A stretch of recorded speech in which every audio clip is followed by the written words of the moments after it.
Chapter 926. Lu Tianhao was very sensitive. He raised his head and stared at her face, trying to find clues from her face. Wu Shui smiled and rubbed his head. What can I hide from you? I'm just a little tired. Are you feeling unwell today? I'm fine, Mom. Since you're not feeling well, you should go home and rest. There are nurses taking care of me in the hospital. You don't have to worry. Okay. She caressed her son's cheek. Her son and her husband looked alike. Looking at him was like looking at her husband when he was young. Her heart, which was numb from the pain, twitched again. At night. Who are you? What's your purpose for letting me see that? Ji Yuqi came out of the bathroom and saw a message on her disposable SIM card. It was from Wu Shui. She smiled, picked up the phone, and replied, I'm someone close to you. I just feel sorry for you, so I let you find out the truth. I don't believe you're so kind. Tell me what you're trying to do. Ji Yuqi did not follow her train of thought. Instead, she changed the topic. Aren't you curious about the little girl's background? The person on the other side of the phone was silent for a long time.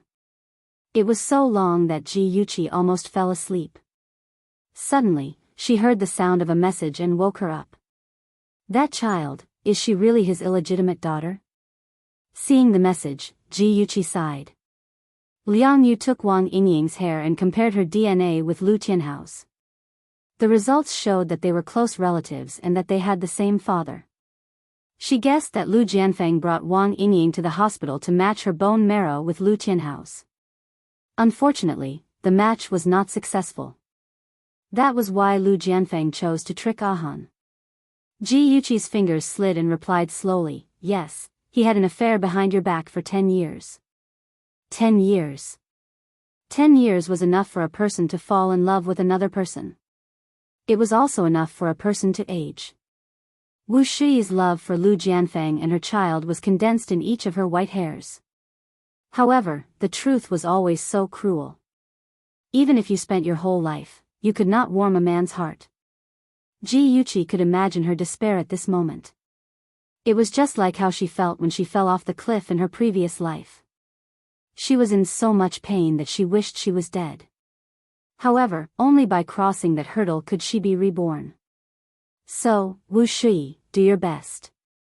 Your child is still waiting for you. The text message did not ring for a long time. Ji Yuqi lay in bed, tossing and turning, unable to fall asleep. She thought for a while and sent another text to Wu Shui. You've given him more than 20 years of your youth. It's time for you to make plans for yourself and your child. A mother is strong because of her child. I believe you can stand up again. Wu Shui stared blankly at the ceiling. Her eyes were dry and painful, and she could no longer shed tears. She thought about many things. She thought about her past, about her love that was like a moth darting into a flame, about her husband's betrayal, and about her child's future. That mysterious person was right. She had to be strong. Even if her heart was riddled with holes, she had to be strong because Lil Hao still needed her protection. She did not sleep the entire night. She looked even more haggard in the mirror. Even the crow's feet at the corners of her eyes seemed to have deepened. She sighed and put on some light makeup to cover the dark circles under her eyes and the pimples that suddenly appeared on her face. Then, she opened her wardrobe and found a long colorful dress that she had not worn in a long time. Finally, she tied up her long hair. At last, she did not look so lifeless. Lu Jianfeng came back. Wu Shui's gaze slowly slid across his face and finally landed on him. He had changed his clothes. The clothes he was wearing now were not the ones she bought for him. It seemed that he had stayed over at that woman's place last night. He came home wearing different clothes. This kind of thing had happened before, but she trusted him too much and never suspected it. The corner of her lips stiffened. She lowered her head and said softly, "You're back. Have you had breakfast?" "I've eaten. Last night, you said that you had something to discuss with me. What is it?" Lu Jianfeng took off his coat and casually hung it on the hanger. Her nails dug into her palms. Yesterday, she was too agitated and wanted to talk to him about the divorce. However, after a night of consideration, she changed her mind. She slowly raised her head and looked at him with a calm gaze. She said indifferently, "I want to open a flower shop." "What do you think?" "Open a flower shop?" Lu Jianfeng sat on the sofa and tapped his fingers on the armrest. His brows were slightly furrowed. "Why did you suddenly have this idea?" Wu Shi sat across from him and poured a cup of tea in front of him. She said indifferently, "Lil Hao's health is getting better and will recover soon. I will also have more free time. It's not a good idea to do nothing at home every day. So, I want to open a flower shop. It's not important whether I make money or not. I just want to have something to do." Lu Jianfeng's brows furrowed even tighter. "If news of you opening a flower shop gets out, where will my face go? If you feel bored, you can go shopping with the ladies in the courtyard and do some beauty treatments. Isn't that good?" "Beauty treatments?" Heh. When she was 20 years old, he wouldn't even look at her. Now that she was in her 40s, even if she dressed herself up like a fairy, he wouldn't care. Wu Shi didn't want to waste time on those boring things. She smiled slightly. "When we got married, you said that you would respect my opinion. Right now, I only have one idea, and that is to open a flower shop. Can't you respect my opinion for once? I don't interact with the ladies of the officials. They don't know me, so you don't have to worry about me embarrassing you in front of your subordinates." She rarely spoke to him in such a tone. Lu Jianfeng suddenly felt that he didn't know her. He thought for a moment and said in a deep voice, "If you insist on opening a flower shop, then I won't stop you. You have to take care of your family and Lil Hao. Don't neglect them because of work." She was still smiling. "I won't. After all, I'm not Mayor Lu. I'm not that busy." Lu Jianfeng was stung by her words and felt a little uncomfortable. He said with a cold face, "I'm busy with work. I thought you would understand." "I understand very well." She stood up and looked at him condescendingly. She said lightly, "I'm going to the hospital to accompany Lil Hao. If you're free, you should go and see him. He asked about you yesterday." She felt that she owed her only son. Lu Jianfeng stood up as well. "I'll go with you." Lu Tianhao was very happy to see his parents appear at the same time. Wu Shi saw the bright smile on his face and felt sad. She secretly made up her mind that no matter what happened between her and Lu Jianfeng, she would protect her son. Cousin-in-law, you're all here." Chen Tingfang walked into the ward with fruits and supplements in her hands. Lu Jianfeng saw her and a warm smile appeared in his deep eyes. Wu Shi felt as if she had swallowed a fly. She was not a fool. Her husband's lover looked so much like Chen Tingfang. Of course, she could guess the reason. Since she met her husband in university, she had never seen him in a relationship with another girl. After he started working, he was even more busy with work and had never been involved in any scandals. She thought that he was ambitious and would not talk about relationships. In the end, she did not expect that he already had someone in his heart.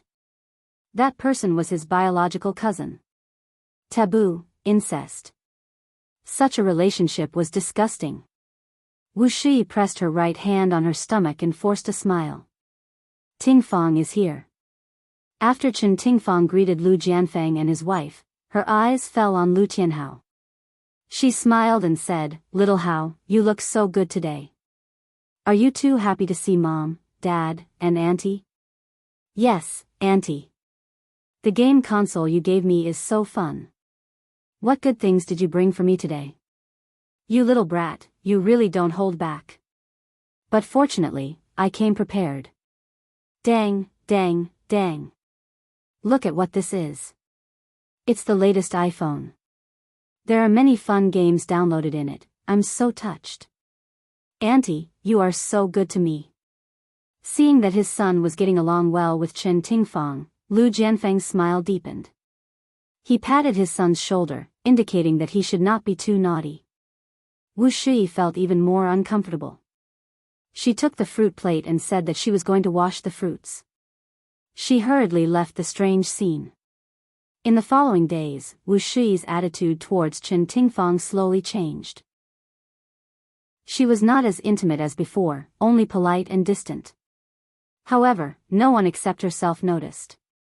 With her efforts, the flower shop opened for business.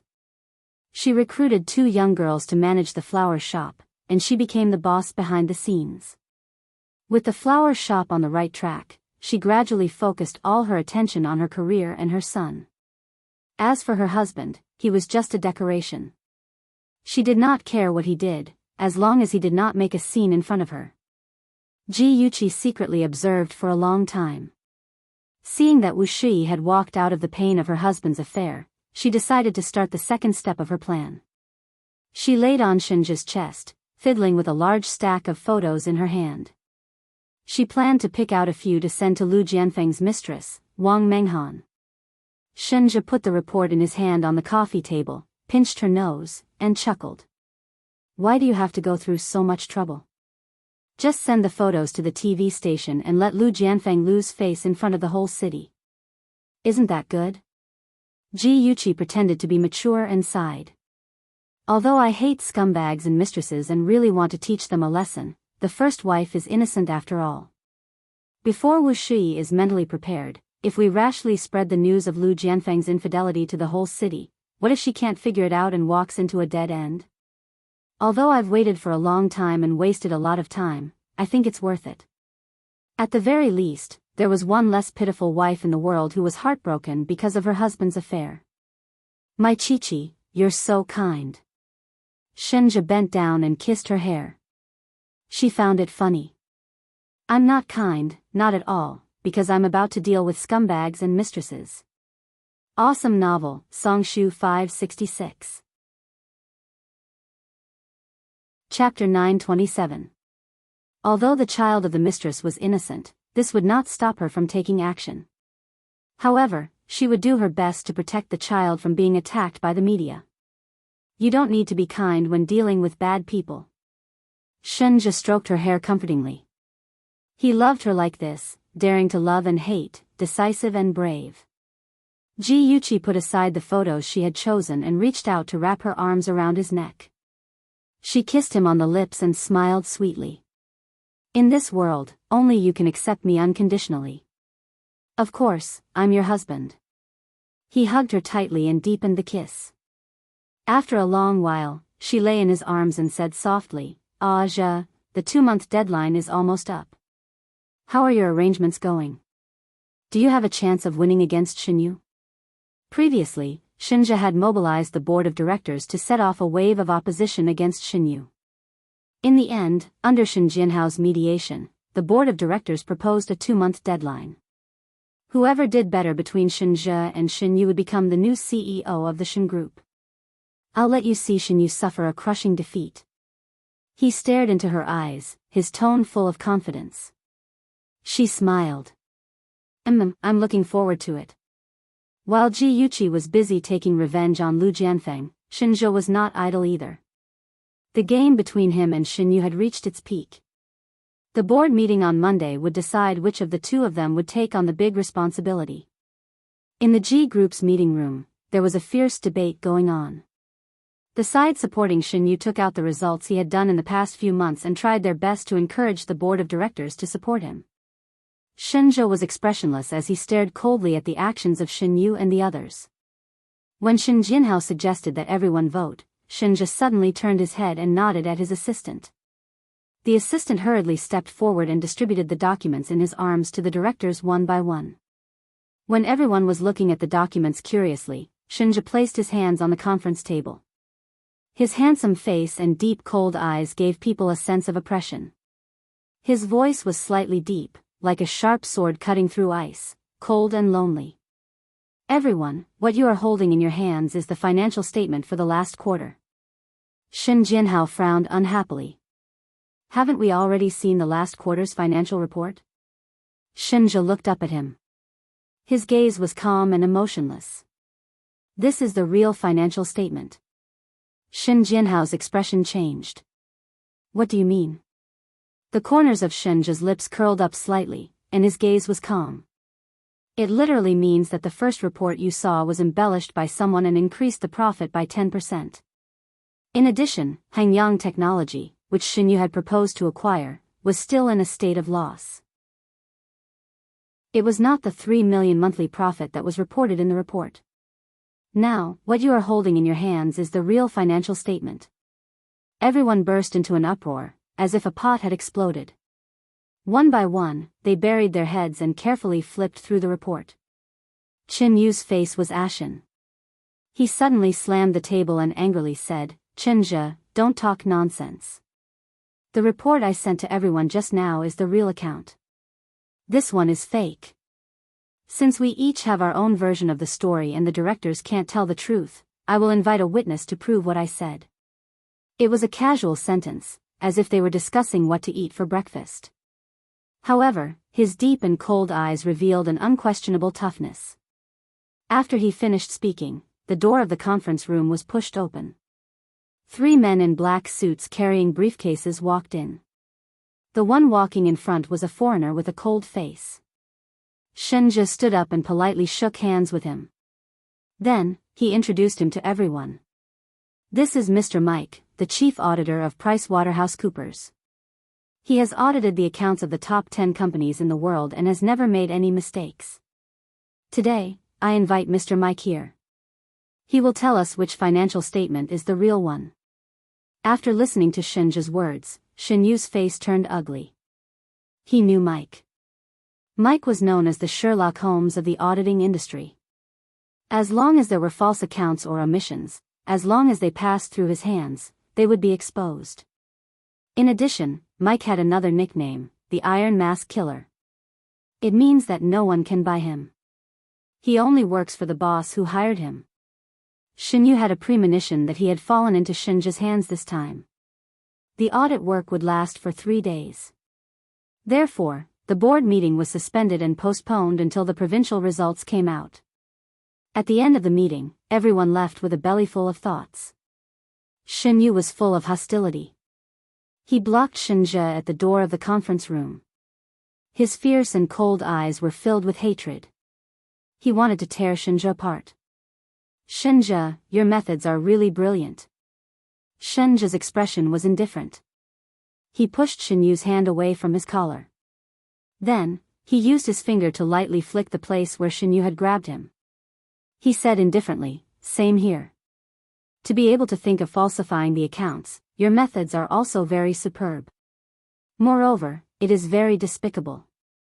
Xinyu's face froze.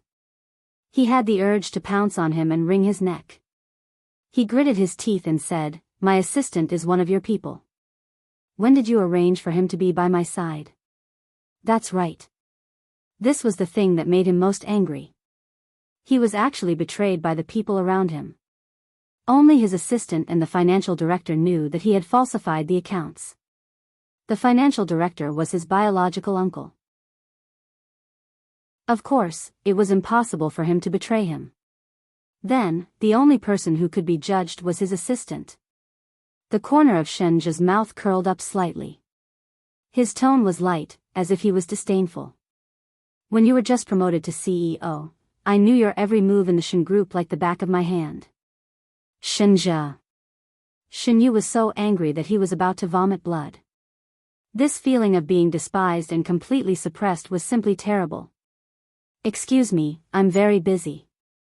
Shenja's expression was cold as he threw out these words. He passed by him and directly left his sight. Xinyu was so angry that he punched the wall. His malicious eyes stared at the man who had disappeared into the distance. In his heart, he had already torn him into pieces. Shenja specially arranged an office for Mike and his 2 assistants. He also gave the 3 of them special privileges. As long as the 3 of them needed relevant information, the company's employees had to cooperate. The 3 of them ate and stayed in a 5-star hotel. Shenja sent several bodyguards to secretly protect their safety in case Xinyu became desperate and threatened their personal safety. During the 3-day audit, all the company's executives were tense, especially Xinyu and Xin Jianhao. They anxiously discussed countermeasures. In the end, they decided to start with the directors of the board of directors. As long as they could get the majority of people to stand on their side, even if Shinja found out about the falsification of the accounts, it would be useless. Shinju racked his brains and used all kinds of methods to coerce the directors. In the end, there were finally 2 people who had originally remained neutral who agreed to support him. Finally, the day of the final decision had arrived. In the huge conference room, everyone present was affectionate and serious as they focused on the direction of Mike. Mike took the audit results from his assistant and announced in English, after the review, the financial statements of the Shin Group have a phenomenon of false reporting of profits. Mr. Shinyu advocated the acquisition of Hengyang Technology, which had a total loss of 1.27 million last quarter. In addition, the financial director misappropriated public funds amounting to 12 million. Everyone was shocked. Shinja had mentioned the false reporting of profits in the last meeting, so they were not very surprised. They were surprised that the financial director, Tao Mingliang, had misappropriated public funds amounting to 10 million. Shin Jinhao and Shin Yu were also very surprised. Tao Mingliang was Shin Jinhao's brother-in-law and Shin Yu's biological uncle. How could he do such a thing? Everyone present could not believe it. They either whispered to each other or shook their heads and sighed. Shin Jinhao and his son were shocked and angry at the same time. Only Shinja remained unmoved. His expression was as usual. His dark eyes were like a deep pool that had been silent for thousands of years. No matter if it was a breeze or a storm, it would not cause the slightest ripple. Shinja's cold eyes slowly looked around. His cold voice was slightly low. Now, the matter is very clear. I ask everyone to make the wisest judgment and start voting. They implemented a simple secret ballot. The secretary, Miss, collected all the votes. The assistant was responsible for counting the votes. The results showed that Shinyu and Shinja were tied. Shinyu's heart was finally at ease. He raised his chin, looked around, and said proudly, "The result is that Shinja and I are tied. Everyone, what should we do now?" Shinja said slowly, "It's easy because I haven't started voting yet." Shinyu sneered. "Have you forgotten that we are candidates? We are not qualified to vote." Shinja looked up at him and said indifferently, "As a candidate, I am not qualified to vote. But as the owner of 20% of the shares, I have the absolute right to speak." Shinyu could not hold back and retorted loudly, 20% of the shares? You are lying through your teeth. We all know that you only have 10% of the shares in your hands. Shinja's lips curled. Zhongxin Technology Corporation has acquired 10% of the shares from Wang Fuhai. And I am the chairman of Zhongxin Technology Corporation. In my hands, I now have 20% of the shares of the Shin Group. Even if I want to acquire the Shin Group, it is just a matter of words. The meeting room was once again in an uproar. Shin Jinhao was so angry that his face and neck were red. Acquire the Shin Group? This was definitely a threat. He was so angry that he was speechless. Was that bastard his son? Why did he always go against him and even want to ruin his family business? He really wanted to strangle his eldest son to death. Shinyu felt like he was struck by lightning. There was only one voice that kept echoing in his mind. The chairman of Zhongxin Technology Corporation. F***CK, was Shinja still human? When Zhongxin Technology Corporation was established, he was still abroad. Was his ability really that amazing? Ad. Shinwu 799. Chapter 928. No matter how much Shin Jinhao and his son objected, they couldn't stop Shinja's determination to change the dynasty. With the support of the other half of the people, he walked up to the throne of Shin Group CEO. A new broom sweeps clean. The first person he targeted was Shinyu's uncle, Tao Mingliang. In fact, Shinja already knew about Tao Mingliang's embezzlement. He didn't punish him previously because he was waiting for him to cause trouble for Shin Jinhao and his son. That way, he could take them down in one fell swoop. Shinyu was demoted to a department manager because of misreporting profits, abuse of power and other problems.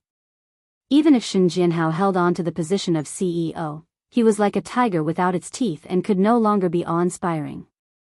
When Shenja was promoted to the position of CEO of Shen Group and the merger of Shen Group and Zhong Xian Technology, these two news dominated the headlines of the newspapers. Ji Yuqi's revenge against Lu Jianfeng also officially began. Wu Shi was so disgusted that she wanted to vomit. The woman sitting opposite her had a face that was similar to Chen Tingfang's. She was holding a handkerchief in her small, fair hand, covering the corner of her mouth as she sobbed and complained tearfully, as if Wu Shi had done something wrong to her. The woman had been crying for more than half an hour. From her crying, Wu Shi found out that her name was Wang Menghan. She used to be a teacher at a primary school in Hansheng. When Lu Jianfeng came to her school for an inspection, the two of them met for the first time. The second time they met was when she was being harassed by some hooligans. Lu Jianfeng appeared like a god and saved her. Hence, in order to repay him for saving her life, the two of them had their first date. Sister, please sister. I beg you to forgive Ah Feng. Everything is my fault. I shouldn't have fallen in love with him. I know it's wrong of me to do this, but I really can't control myself. Sister, Ah Feng's career is taking off now. Please don't ruin him. If you have any dissatisfaction, you can take it out on me. She kept calling him Feng, as if she was afraid that others wouldn't know how much they loved each other. Seeing that Wu Shi was unmoved, Wang Menghan simply knelt down in front of her. Tears streamed down her face as she cried miserably, "Elder sister, it's all my fault. I shouldn't have interfered in your relationship when your relationship wasn't good. But when it comes to matters of the heart, it's really not something we can control. We truly love each other. Elder sister, please forgive us this time for the sake of the child." This coffee shop was very famous, and there were many customers every day. Even though they were in a half-closed private room, Wang Menghan's crying voice could still be clearly heard in the private room next door.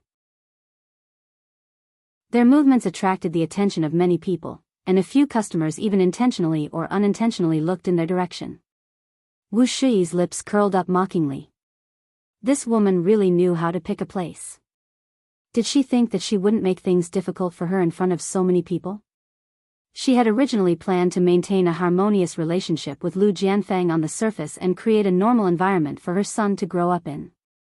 But she didn't expect that the mistress couldn't hold it in and took the initiative to come in front of her to cause trouble. Did she really think that she was a soft persimmon? Wu Shi ignored the woman kneeling on the floor and took a sip of her coffee. She also ignored the gazes of the people around her. When you have been hurt to the extreme, when you are in extreme despair, nothing can hurt you anymore. Sister, I don't ask for your forgiveness, but please forgive Ah Feng. As long as you are willing to forgive him, I can go far away and never come into contact with him again. Wang Menghan raised her face full of tears, looking very pitiful. But that pair of charming phoenix eyes revealed a reluctant expression, causing the lecherous men around her to feel pity for her. They felt that the first wife was too arrogant and heartless, and secretly criticized her. No wonder the first wife was abandoned by her husband. Wu Shi didn't know what the lecherous men around her were thinking, and of course, she didn't care what they thought. She slowly placed the coffee cup on the table, lowered her eyes to look at Wang Menghan, and said indifferently, "Miss Wang, I want to correct 3 things. Firstly, I am the only daughter in my family, and I don't have a sister like you. Secondly, I don't want to know about the mess between the two of you, so don't cry in front of me about how the two of you met and how much you love each other. Lastly, I won't divorce my husband, and I won't make the matter between the two of you known to everyone. So please don't say anything about me letting him off." Wang Menghan stopped crying, and she looked at Wu Shi in confusion. That dazed look of hers was like a little white rabbit, and she looked especially pitiful. "Sister, oh no, Mrs. Lu, I didn't know. I really didn't know that crying in front of you would cause you trouble. I'm really sorry." It had to be said that Wang Menghan was a woman who knew when to yield and when not to. She calmly stood up from the floor and sat back in her seat, as if the person who was crying on the floor wasn't her. She took out a stack of photos from her handbag and handed it to Wu Shi, and said pitifully, "Mrs. Lu, you really won't make things difficult for Ah Feng? But if you won't make things difficult for him, then why did you mail these photos to me? Wu Shi's eyebrows twitched. She didn't need to look at the photos to know what the content was. She despised them and didn't want to come into contact with those things. But Wang Menghan stuffed one of the photos into her hands and said with tears in her eyes, "Mrs. Liu, did I misunderstand what you wrote on this photo? You really won't make things difficult for Ah Feng and me?" Wu Shi was forced to flip the photo over. On the back of the photo, there was a delicate and strong handwriting. "I know about the matter between the two of you. If you really love him, please leave him." This tone really sounded like a letter from a wife to a mistress. Wu Shi looked at the delicate handwriting and frowned, but she quickly relaxed. She thought that she had guessed who wrote it. It must be the mysterious person who sent her the message. Her feelings towards the mysterious person were very complicated. She resented the other party for exposing her seemingly harmonious life, but she was also grateful that the other party had saved her from a false love. And now, she was very curious. Who was the other party? What did they want to do? Why did they warn the mistress after warning her? She lowered her eyes and pondered. Wang Menghan's sobbing sounded in her ears again. "Mrs. Liu, whether you did it or not, I am very grateful for your magnanimity. Thank you for your understanding." Understanding? Wu Shi raised her eyebrows sarcastically. "When did I say that I would forgive you?" Wang Menghan said hesitantly, "But you just said that you wouldn't make things difficult for us." Wu Shi said coldly, "I only said that I wouldn't make things difficult for you. I didn't say that I would forgive you. Please don't act on your own. I'm sorry. It's all my fault. Please forgive me, okay? I'm really sad. I didn't want it to be like this. As long as you are willing to forgive me, even if you want me to leave him, I can accept it." "Huh, what great true love. Then leave him. At the same time, go to the TV station to publicly apologize and promise that you will never seduce my husband again. What do you think of my suggestion?" "Mrs. Liu." Wang Menghan stammered. Didn't she say that she wouldn't make things difficult for her and Feng? Why did she want her to go to the TV station to publicly apologize? Wasn't that a slap to Feng's face? Wu Shi was already on the verge of exploding. As a wife, her husband was having a mistress outside. She was already very hurt. For the sake of her family, she was willing to maintain harmony on the surface. However, the mistress didn't think so. She wanted nothing more than to force her to divorce. She was furious. When she spoke, she could no longer hold back her anger. She stared at Wang Menghan's disgusting face and said sternly, "You specially invited me out and knelt on the ground to beg for my forgiveness. So, it was all talk and no action?" Wang Menghan shrunk her neck as if she was frightened by her anger. She appeared weak and pitiful. "No, sister. Listen to me. I really want to seek your forgiveness. Stop." Wu Shi raised her hand and interrupted her. She said coldly, "I don't see any regret in your actions at all. Or rather, you just want to cry in front of me, kneel down, and beg for forgiveness so that you can comfort your conscience. Then, you can be with my husband with a clear conscience and no longer have to bear any moral burden? No, it's really not. I'm sincere, shut up. I don't want to talk to you anymore. Talking to a shameless woman like you is lowering my status and my style. You can live well with your true love. However, don't expect me to divorce him. I'm his wife. Even if he doesn't love me, he has to give me and my son some dignity." Wu Shi stood up and walked out of the cafe. Wang Menghan didn't care about how many people were staring at her in public. She stood up and shouted pitifully, "Sister, he doesn't love you at all. What's the point of you tying him up like this?" She had been Lu Jianfeng's mistress for 10 years and had given birth to Yingying for him. She had never fought with him or forced him to divorce. However, this didn't mean that she didn't have any selfish motives. On the contrary, she really wanted to become his wife. She really wanted Yingying to call him father and not uncle. However, she was a smart woman. She knew that doing so would arouse Lu Jianfeng's disgust, so she had been very obedient and listened to his arrangements. She was like a beast hibernating in the dark, waiting for the right time to come. This time, when Wu Shi sent her the photos, she saw hope. She thought that as long as Wu Shi took the initiative to divorce Lu Jianfeng, she would have a chance to become his wife. She had asked Wu Shi out because she wanted to use her and Lu Jianfeng's love to defeat her. She wanted to make her panic and destroy her own Great Wall. She didn't expect Wu Shi to be so powerful. She was able to counter her every move and force her into a desperate situation. Come and see, Songshu 566. Chapter 929. Wang Menghan shouted in a moment of desperation. She realized that everyone in the cafe was looking at her with disdain. She clenched her fists and bit her lips to hold back her tears. She looked straight at Wu Shi, as if she was expecting her to say something like, "I don't want that man anymore. You can go ahead."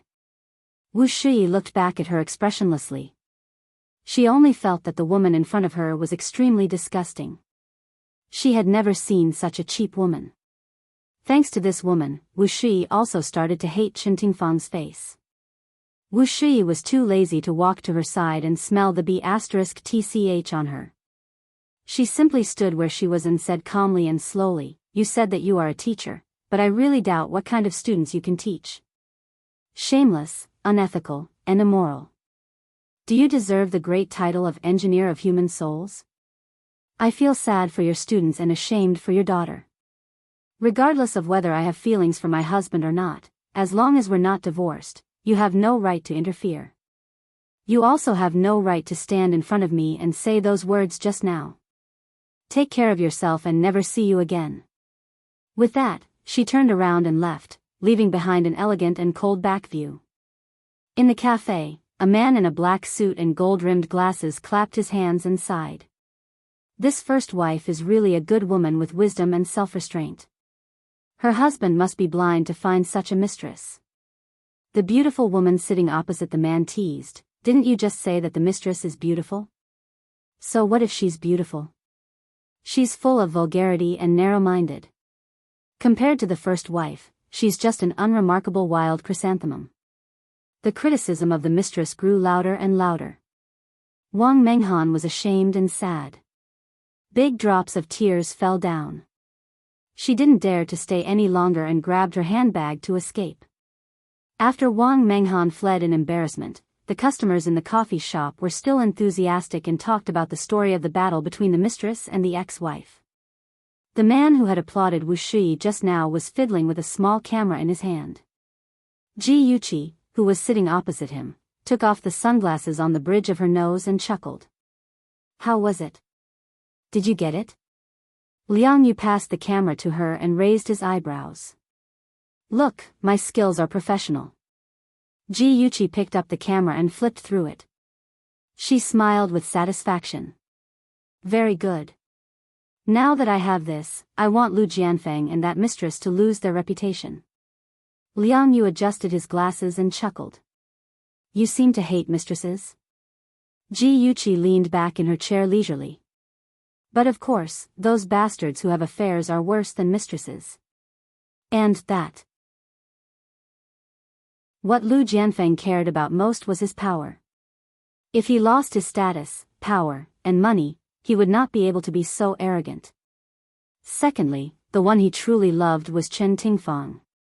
If his abnormal love was exposed to the public, it would definitely hurt the one he truly loved. It would lead to the disdain of the world, and he might even be betrayed by his friends and family. In the end, as a father, it was impossible for him to maintain his dignity in front of his children. He would let his children see what kind of scum he was. Although it might be a little cruel to Lu Tianhao and Wang Yingying, Lu Jianfeng should have expected that day to come when he did all that. An online news article titled, "Mistress Kneels and Cries in a Coffee Shop, Claiming True Love and Begging the First Wife for Her Blessings," quickly became popular and made the headlines of social news. The Eyewitness even uploaded a 10-minute-long video. In the video, the mistress was lovely and moving. She knelt in front of the first wife and begged for forgiveness. She kept talking about the love story between her and the first wife's husband. Many female netizens stood up and scolded her, saying that the mistress was not begging for forgiveness at all. She was clearly demonstrating her power. There were also many male netizens who supported the first wife. They said that the first wife was very magnanimous and rational. She was also very well-mannered. She was way better than the mistress. This online news was quite popular. In the end, it made it to the TV news and was shown to the people of Ing City during the prime time. A rather popular program about relationships between men and women also started a heated discussion with this topic. At the scene of the program, the audience actively participated in the interaction and scolded the mistress. Just when the situation was getting out of hand, a guest suddenly said, "I wonder if everyone feels that the mistress looks very familiar?" The host was famous for his iron mouth. He said without hesitation, "After hearing what you said, I also realized that the mistress in the news looks very similar to a certain rich man's wife." The guest joked, "I wonder who the cheating husband is? Don't tell me that it involves another rich man's secret." Just when the guests were joking with the host, a call came in. A member of the audience revealed that the mistress in the news was a kindergarten teacher. She was the mistress of a high-ranking official. He also revealed that the high-ranking official had been keeping her as his mistress for 10 years. Hearing this news, the guests at the scene were collectively silent for a few seconds. They started to worry that the high-ranking official had seen through their mouths. They were worried that the high-ranking official would take revenge on them. On the other hand, Lu Jianfeng did watch this episode of the talk show. The worst thing was that he was watching it with his wife and child. His son's body was gradually recovering. The couple took him home and the family finally had a reunion dinner. After the meal, his wife turned on the TV and randomly picked a channel. Unexpectedly, in less than 2 minutes, the program played the video of his wife and Wang Menghan talking at the cafe. Seeing Wang Menghan kneeling and crying in the video and hearing his wife's cold and rational words, Lu Jianfeng was so angry that the veins on his forehead bulged. His fingers were trembling. He grabbed the remote control and quickly changed the channel. In the living room, the atmosphere was strange. No one spoke. Only the female lead of the bitter drama on the TV was crying and yelling, "I gave birth to your children. I gave up my career for you. I gave up my youth for you. Why did you do something that betrayed me? Look, there were so many betrayed loves in this world. There were so many hurt wives. How ironic." Wu Shi admired herself. In this situation, she could not help but laugh. However, in the end, her face was covered with tears. Only bitterness flowed into the corner of her mouth. Lu Tianhao felt as if he had been struck by lightning. He was dumbfounded and his mind went blank. After a long while, he turned his head stiffly and looked at his father and then at his mother. He said dryly, "Mom, the woman in the video looks a lot like you." At this point, there was no need to pretend anymore. Wu Shi smiled with tears and rubbed his head. "Silly son, the woman in the video is your mom." Lu Tianhao suddenly became agitated. He jumped up from the sofa and held his head as he yelled, "No, the people in the TV station must have made a mistake. Mom, you must have made a mistake too. I don't believe it's true." After saying that, he quickly turned around and ran toward the door. Wu Shi was the first to react. She quickly chased after him and called her son's name, trying to stop him. Lu Jianfeng was stunned for a moment and quickly chased after him. Lu Tianhao's mind was in a mess. He tried to convince himself that the video on the TV was not real. His father, the father he respected since he was young, had never cheated on his mother. There was no mistress who made trouble for his mother. However, in front of him, there was a woman's face that looked very similar to his aunt. That woman was crying and begging for his mother's forgiveness. He felt that his world had collapsed. His father, who had taught him to keep himself clean and to distinguish right from wrong, had an affair. Moreover, that mistress had the face of his aunt. Could it be that his father and his aunt? Stop thinking about it, Lu Tianhao. You can't think about it anymore. He was about to go crazy. He used his right hand to hit his head and sprinted on the road. Only this extreme speed could make him temporarily forget about those disgusting thoughts. Little Hao, come back. Don't run anymore. Little Hao, don't run anymore. Mom is begging you. Calm down. The night was blurry and the lights were dim. His parents' hurried voices came from behind him. Lu Tianhao turned a deaf ear to them. Or rather, he could not hear anything. There was only one thought in his mind, which was to run faster, faster, and get away from this disgusting place. Even if he was smart and precocious, he was still a 17-year-old boy. It was the time for him to shape his worldview and outlook on life. His father, who he had always respected, was a high-ranking official in Ning City. In his heart, he was like a god. Now that such a scandal had happened and hurt his poor mother, he could not accept it and could not forgive him. He ran very fast, and the tears at the corners of his eyes had long been dried by the wind. The whistling of the wind blew past his ears, stinging his cheeks. He wanted to blend himself into the darkness and escape the cruel reality. He ran towards the darkest road. At this moment, a blinding light shot from the corner. He instinctively used his arm to shield his eyes. Accompanied by the screeching sound of brakes, his body was sent flying and landed on the cement road with a loud bang. Little Hao. The moment he lost consciousness, he heard his parents' heart-wrenching screams. Welfare, Hongcha 866. Chapter 930. The lights in the operating room were still on. In the corridor of the hospital, Wu Shiyi sat on the bench with her arms crossed. Her body was trembling. The scene of Lu Jianfeng being hit by the car kept replaying in her mind.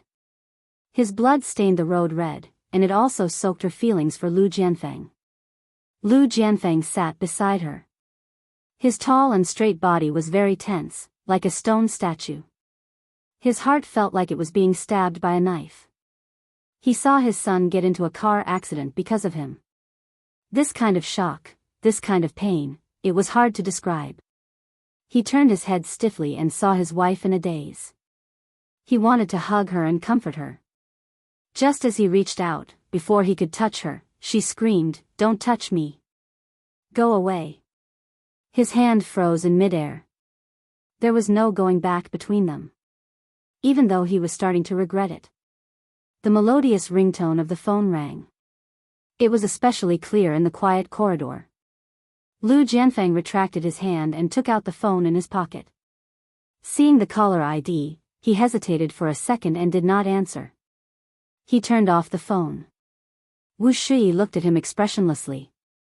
She didn't need to say anything to know who was on the phone. She said coldly, "Don't you need to answer? Maybe she has something important to tell you." Lu Jianfeng's face darkened. His voice was low and hoarse.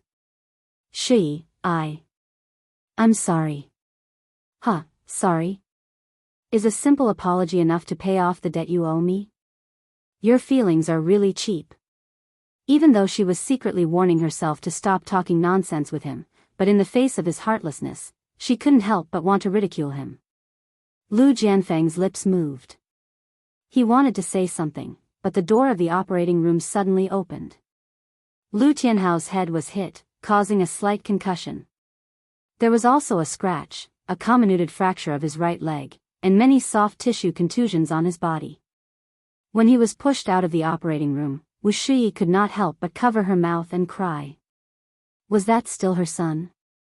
He was wrapped in gauze and half of his hair was shaved off. Her poor son suffered so much pain at such a young age. And all of this was caused by Lu Jianfeng. Hatred, like a budding vine, grew and spread in her heart. She bit the back of her hand hard. Her eyes were frighteningly cold. Wang Menghan anxiously paced back and forth in the living room with the phone in her hand. When she saw the video on TV, she was scared out of her wits. She didn't dare to call Lu Jianfeng, afraid that he would find out what she had done. She was anxious and didn't know who to ask for help. Later, she summoned up the courage to call Lu Jianfeng. Even if she was scolded by him, she would accept it. The most important thing now was to come up with a solution. She dialed again and again, but the phone was always turned off. She was about to go crazy. She locked herself in the bedroom, wrapped herself in the quilt, and cried in fear. The next day, Wang Menghan went to work at the kindergarten. When she walked to the school gate, she met a few colleagues. She found that they were looking at her with disdain. Some of them even whispered that she was a vixen who seduced other people's husbands. She was ashamed and wronged. Her eyes turned red. She bit her lip and walked quickly to the school. Suddenly, a middle-aged woman rushed in front of her. She grabbed her hair and slapped her while shouting, "You vixen, how dare you seduce my husband? I'll tear your face apart. Let's see how you seduce other men." This was the school gate. The middle-aged woman's ruckus attracted a lot of people. Children, parents, and kindergarten teachers all came to watch the show. Wang Menghan was in pain and shame. She struggled and explained, "I didn't. You've got the wrong person. Where did this middle-aged woman come from?" She had never seen her before. Could it be that Wu Shi found her? Wang Menghan guessed right. This shrewish middle-aged woman was found by Wu Shi. Wu Shi wore sunglasses and sat in her car, coldly looking at Wang Menghan, who was being beaten and scolded by the middle-aged woman. She originally didn't want to touch Wang Menghan, but after her son got into a car accident because of her and Lu Jianfeng's scandal, her heart was filled with hatred. "I'll beat you to death, you vixen. I'll let you seduce other people's husbands. I've seen a lot of sluts like you. Isn't it just because my husband is rich and powerful? In ancient times, you're just a concubine in my family. You're just a plaything for men to enjoy. If I want to hit you, I'll hit you. If I want to scold you, I'll scold you. If I'm unhappy, I'll sell you to a brothel and let you be ridden by thousands of people. Let's see what you're so proud of, you little bitch." The middle-aged woman's fighting strength was very strong. She grabbed Wang Menghan and beat and scolded her, completely ruining her inside and face. Wang Menghan was a delicate and weak little white flower. How could she be a match for a woman? After being slapped a few times, her entire face swelled up like a steamed bun. Her eyes were filled with tears as she cried pitifully. She kept saying, "You've got the wrong person. I didn't seduce your husband." Unfortunately, the surrounding people were mostly women. No one liked a mistress, and no one was confused by her tears. They all chimed in and pointed at her. "I didn't expect her to be such a person. She looks pure and kind on the surface, but she's actually a little slut.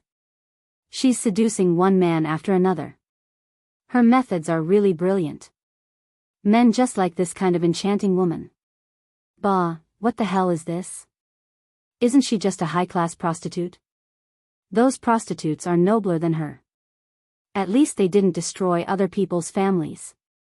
Last time, my husband took the initiative to participate in the class meeting.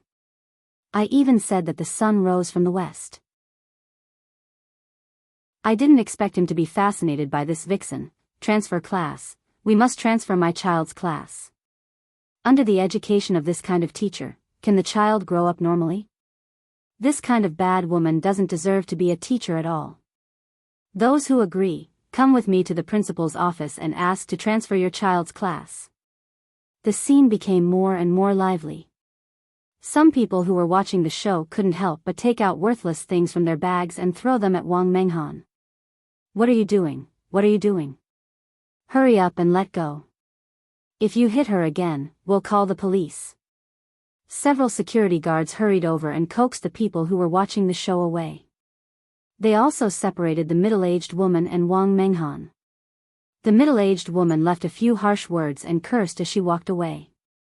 Wang Menghan was incomparably embarrassed. Her hair was messy, her cheeks were swollen, and her clothes were torn.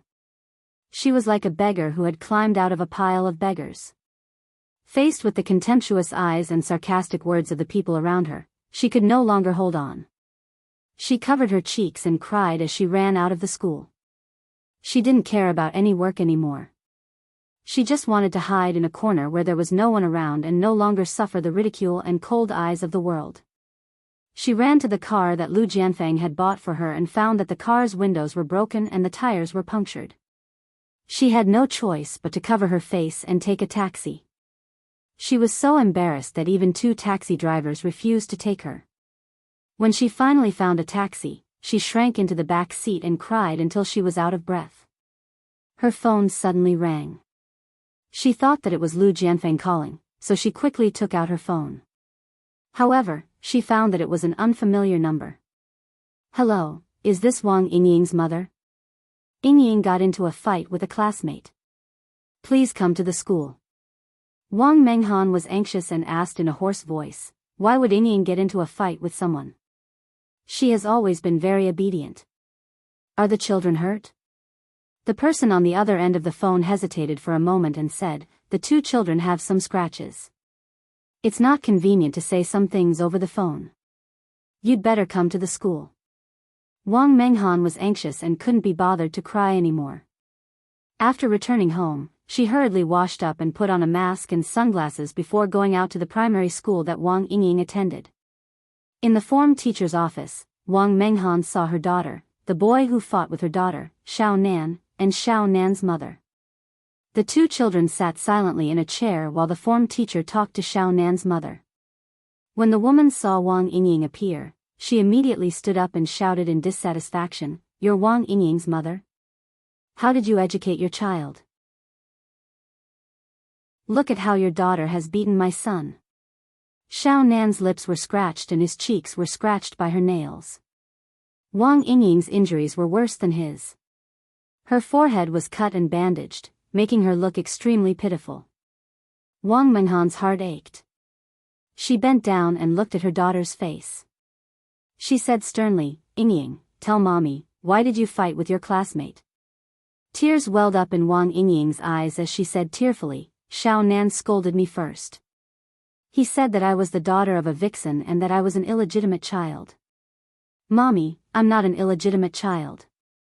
I have an uncle." Wang Menghan's heart felt like it was being stabbed by a knife.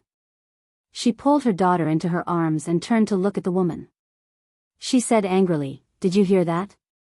It was your son who scolded my daughter first. She's still so young. How could he say such vicious words to hurt her?" The woman stared at Wang Menghan's red and swollen cheeks in disdain and sneered, "Since you become a whore, don't pretend to be chaste. You're a vixen to begin with. My son didn't say anything wrong." Wang Menghan cried out involuntarily, "But my daughter is innocent. How could you adults educate your child like this? Ha ha ha, you're just a national mistress. How dare you talk to me about education? Don't make me laugh my head off. Your daughter beat my son up like this. She has to apologize to Xiao Nan." "Why? It's clearly your son's fault. If there's an apology, he should be the one to do it first." The 2 women quarreled like crazy. The homeroom teacher was about to be angered to death by them. What kind of quality was this? They were about the same. She slammed the table and said loudly, "This is a school. Please calm down. Don't set a bad example for your child." The 2 women finally regained their senses under the reprimand of the homeroom teacher. They reluctantly made up. "Mom, why do people say that I'm an illegitimate child? Why do they scold you? Mom, does Uncle not want us anymore?" On the way home, her daughter curled up in Wang Menghan's arms and cried softly like a pitiful kitten. She cried until her heart ached. She hugged her daughter tightly and shed tears of regret. "I'm sorry, baby. It's all Mom's fault. All of this is Mom's fault. If she hadn't been greedy and vain back then, if she hadn't been so ambitious and just lived a peaceful life with her daughter, if, however, in this world, there weren't so many ifs. Since she had made a choice, she had to pay the price for her choice.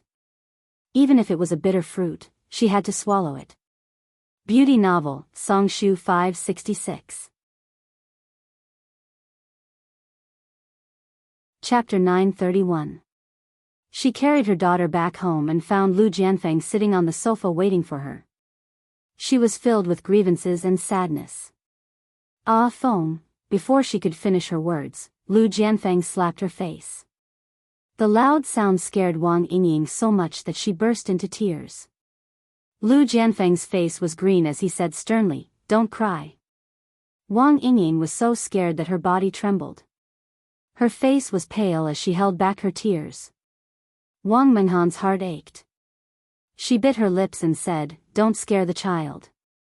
If you have anything to say, let's talk in the room." Lu Jianfeng grabbed her wrist and dragged her to the master bedroom.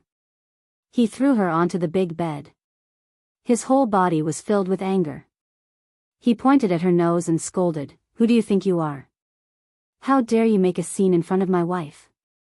Wang Menghan, has your brain been eaten by a dog?" "I'm sorry, Afong. I really didn't do it on purpose.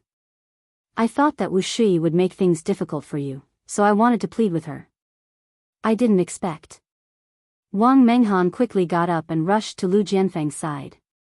She hugged him tightly and kept saying, "I really didn't do it on purpose. Ah, Feng, don't be angry. Don't be angry." Her face was full of scars and she didn't look beautiful at all. Now that she was showing a pitiful expression, it was even more terrifying. Lu Jianfeng's little bit of pity turned to ashes. He kicked her away and said angrily, "Get lost. This time, I'm in big trouble because of you. Hurry up and pack your things and go back to Hanqing City." She couldn't stay in Ning City any longer. If someone found out that Wang Menghan was his mistress, the image he had painstakingly built up would be destroyed. "Okay, I'll leave. Ah, Feng, please don't leave Yingying behind on account of our years of friendship. She's still so young, she can't be without a father." Wang Menghan's face was full of tears. Even if she was forced to leave him, she wanted to find a good home for Yingying so that she wouldn't have to suffer with her. Although Lu Jianfeng doted on his younger daughter and often used material things to make up for what he owed her, this kind of doting was controlled within a certain range. Once it crossed his bottom line, he would turn hostile. In his eyes, his power and status, as well as his public image, was something that Wang Menghan and her daughter could never hope to achieve. He was silent for a moment before he said in a deep voice, "Yingying will still be raised by you. I will give you a sum of money, enough for you to live a prosperous life." Wang Menghan couldn't believe what she had just heard. She cried and begged him, begging him to take care of her daughter, but Lu Jianfeng had already made up his mind. She pestered him even more, and he frowned impatiently. "No matter what you say, it's useless. Hurry up and pack your luggage. Go back to Hanqing today and never come back." Wang Menghan cried for a while, knowing that he would not change his mind. She could only endure the heartache and hurriedly pack her luggage. In less than an hour, she packed up her valuables, took her daughter's little hand, and walked out of the door. This apartment was bought under her name when Lu Jianfeng first started working in Ning City. She thought that she could stay here with her daughter forever. Who would have thought that she would be forced to leave after a few months? She held her daughter's hand and reluctantly looked at her one last time before she followed Lu Jianfeng into the elevator. The three of them had just walked downstairs when a group of reporters rushed up and snapped their cameras. The dazzling flashes made Wang Menghan unable to open her eyes. Her first reaction was to hug her daughter and hide her daughter's face in her arms. On the other hand, Lu Jianfeng's first reaction was to let go of Wang Menghan's arm and put some distance between them. "Mayor Lu, what's your relationship with Miss?" "Mayor Lu, someone on the internet said that you took care of Miss Wang Menghan. Is it true?" The reporters asked questions all at once. Their doubts were like a fierce tide that rushed towards Lu Jianfeng and Wang Menghan. They were surrounded by the reporters and could not escape. In the end, the security guards of the neighborhood came and coaxed the reporters away. Only then did the three of them escape. Before Lu Jianfeng could do anything, the news of him keeping a mistress spread like wildfire. It occupied the headlines of the radio stations and newspapers. When the news got deeper and deeper, everyone found that Wang Menghan looked very similar to Chen Tingfang. What did this mean? Suddenly, the kept woman incident was upgraded to a taboo love affair. Lu Jianfeng became the target of public criticism. The fair, upright, and sincere image that he used to package was all destroyed. Thousands of people spat at him and called him a beast in human clothing. Wang Menghan was also dragged out and scolded. Even Chen Tingfang was implicated. Occasionally, when she went out and was recognized, she would be pointed at and ridiculed. The Lu family had a certain foundation in Hansheng. It was not easy for them to cultivate a mayor. They wanted to use him to rise up the ranks. They did not expect Lu Jianfeng to do such a shameful thing. When the head of the Lu family, great-grandfather Lu, heard the news, he was anxious and angry. He stomped on the floor with his walking stick, almost poking a hole in the floor. After his anger subsided, great-grandfather Lu went around to pull strings to protect Lu Jianfeng. Unexpectedly, someone anonymously mailed a report to the relevant department. It was full of evidence that Lu Jianfeng had done a lot of illegal things. Which official could be innocent? They had more or less made some mistakes. However, some could be forgiven, and some could not. Originally, Lu Jianfeng keeping a mistress was not a big deal. At most, he would be dismissed and could return to the political stage after a few years. However, he provoked Ji Yuqi. Ji Yuqi relied on Liang Yu, a super detective, to investigate many secrets. For example, Lu Jianfeng once opened the back door and stuffed the son of his old friend into the civil service. Another example was that he was old classmates with a construction company, and naturally, he handed over several big projects to his old classmate, even if he did things according to the proper procedures, as long as the other party had a personal relationship with him. Bribery, malpractice, and other illegal things could be put on his head. When Lu Jianfeng's scandals were flying everywhere, even if the higher-ups wanted to protect him, they had to consider the pressure of the public opinion. After that, the relevant department filed a case to investigate Lu Jianfeng's serious violations of the law. After investigation, Lu Jianfeng used the convenience of his position to seek benefits for others, accepted bribes, kept a mistress, and lived a corrupt lifestyle. This constituted a serious violation of the law. The relevant department decided to expel him from the party, remove him from public office, and confiscate his property.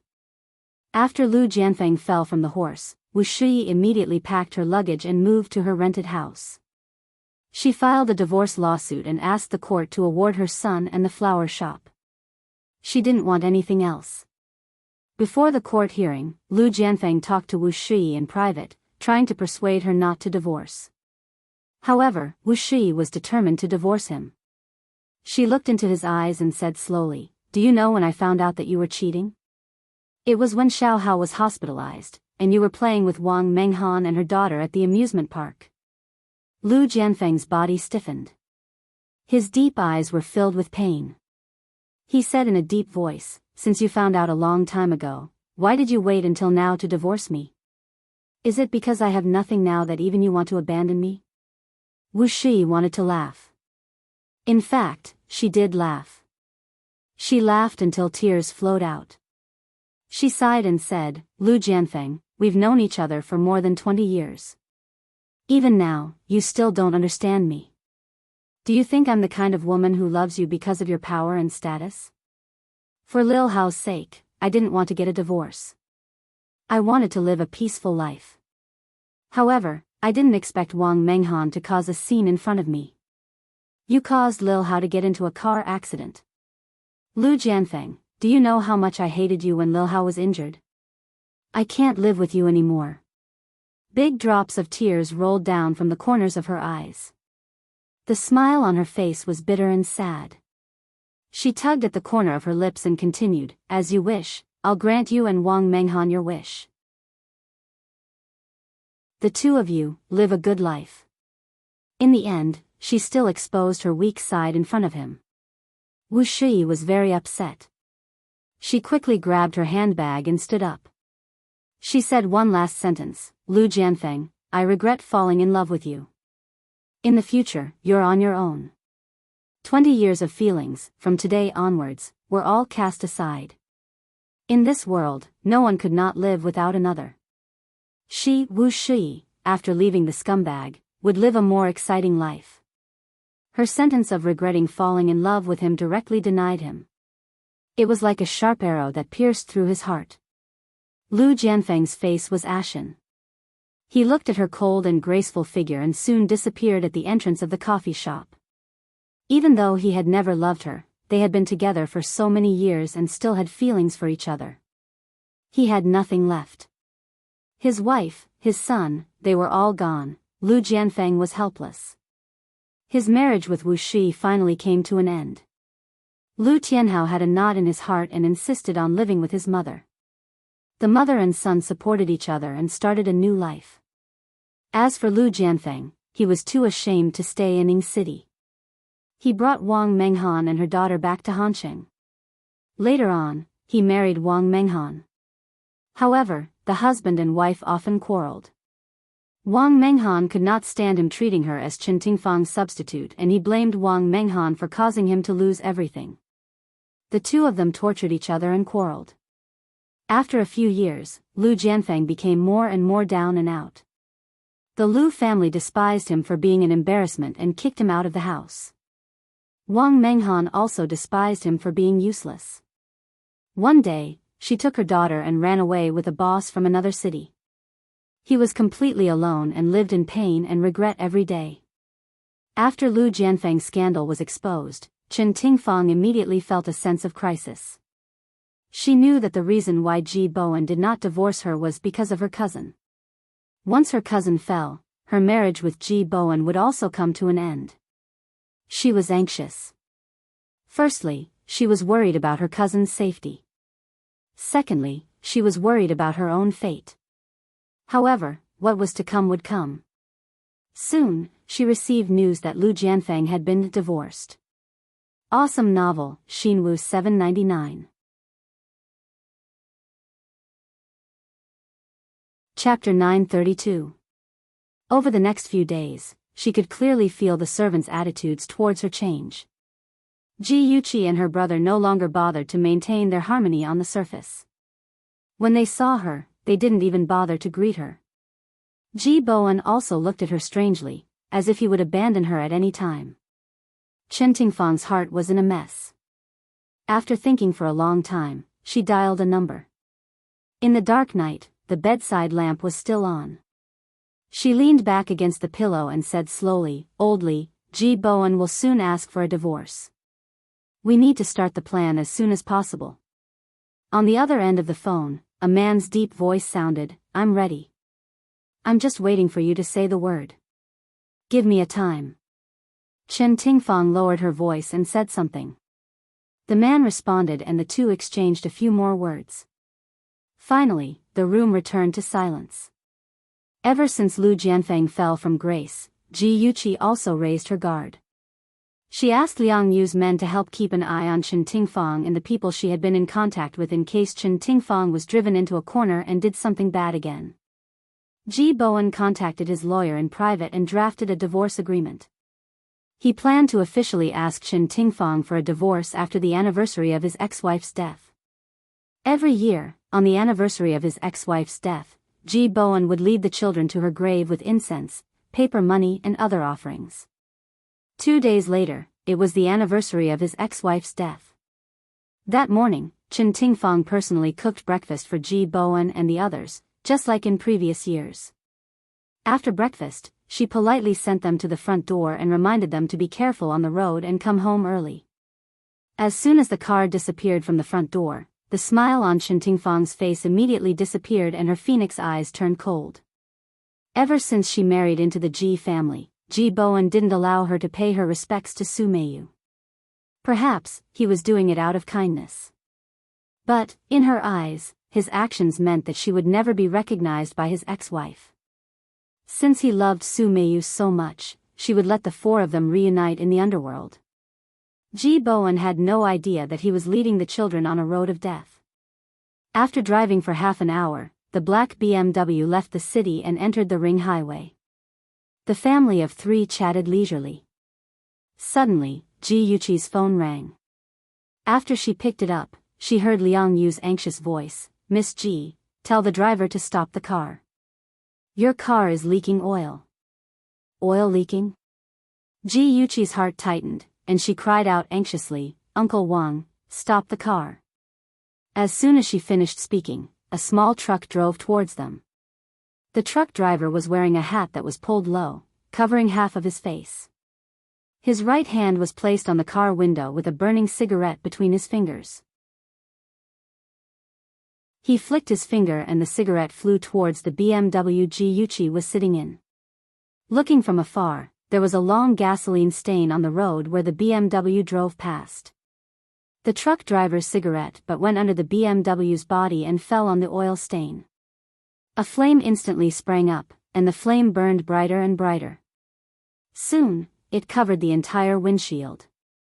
The sound of emergency brakes, screams, and the sound of cars colliding echoed in the air. Finally, there was a loud bang and a deafening explosion. The BMW was engulfed in flames.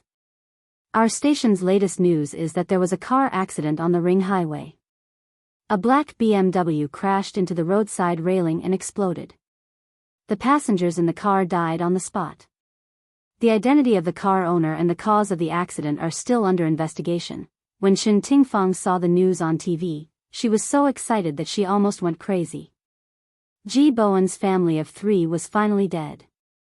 Now, the entire Ji family was hers. She tried her best to suppress the excitement in her heart and quickly ran back to her bedroom. She dialed the man's number and her voice trembled with excitement. "Old Lee, did you see the news? Ji Bowen is finally dead. Ji Group is ours." The man laughed heartily. "Of course I saw it. The person I found is definitely reliable. When the news of Ji Bowen's death spreads, we'll immediately," in the empty room, the two of them colluded with each other and excitedly plotted how to take over Ji Group. That afternoon, the radio station released the latest news saying that the identity of the car owner had been confirmed. The car owner was the president of Ji Group, Ji Bowen. He had died on the spot due to an oil leak in his car. Once the news spread, the entire Ji Group was in an uproar. The few people who had a good relationship with Ji Bowen were very sad about his death.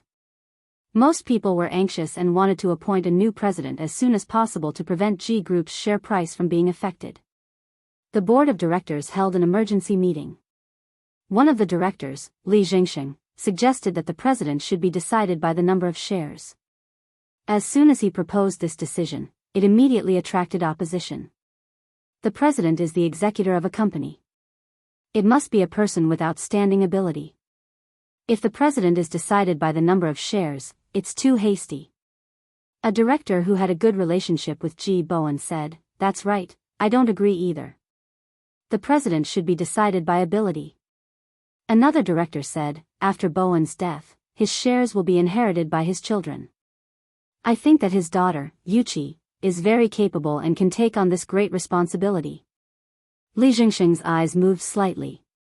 He looked up at the person who spoke and said with a pained expression, "Director Sun, don't you know? Yuqi and Ahan were both in the BMW. They were also killed." "What? How could this be?" Director Sun was shocked. He had heard about Ji Bowen's death from the news. The news only said that the passengers in the car had died on the spot and did not say how many there were. He thought that Yuqi and Ahan were not in the car.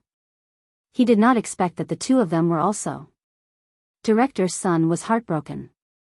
He pounded his fist on the table bitterly. The atmosphere in the meeting room instantly froze. Some people wiped their tears with red eyes, some were silent, and some were expressionless. No one knew what they were thinking. Li Jingxing cleared his throat and said slowly, "I, like everyone, feel very sad and regretful about what happened to Bowen and the 2 children. However, the Ji Group can't go a day without a leader. We need a leader. I wonder if everyone has any thoughts on the candidate for the CEO?" The man sitting opposite Li Jingxing was already bald. He had a chubby figure and when he smiled, he looked like a Maitreya Buddha. He said gently, "I propose that Director Li be the CEO. Director Li has been the Vice President of Administration for a long time, and we have all seen his ability. I think that in this time of crisis, only he can lead the Ji Group to new heights. Agree with my proposal?" Please raise your hands. After he finished speaking, no one raised their hands. After a few seconds, 2 people finally raised their hands. After that, people continued to raise their hands. In the end, there were exactly half of them. If more than half of the people voted, then the proposal would be passed. The chubby director who had spoken earlier wanted to say a few more words to encourage everyone to support Li Jingxing, but director's son spoke first. Before I see the bones of Bowen and the 2 children, I will not agree to anyone being the CEO. After saying this, he slammed his palm on the table and stared at Li Jingxing with his sharp eyes. He said sternly, "Everyone, how many of you have followed Bowen to conquer the world and come to where you are today? At this moment when his life and death are unknown, all you think about is how to seize power. Do you still have a conscience?" Li Jingxing's expression darkened and he said coldly, "Director's son, please watch your words. We are all thinking for the G group. We don't have any bad intentions. Besides, the media has already made it very clear that CEO G is dead. Why can't you accept reality?"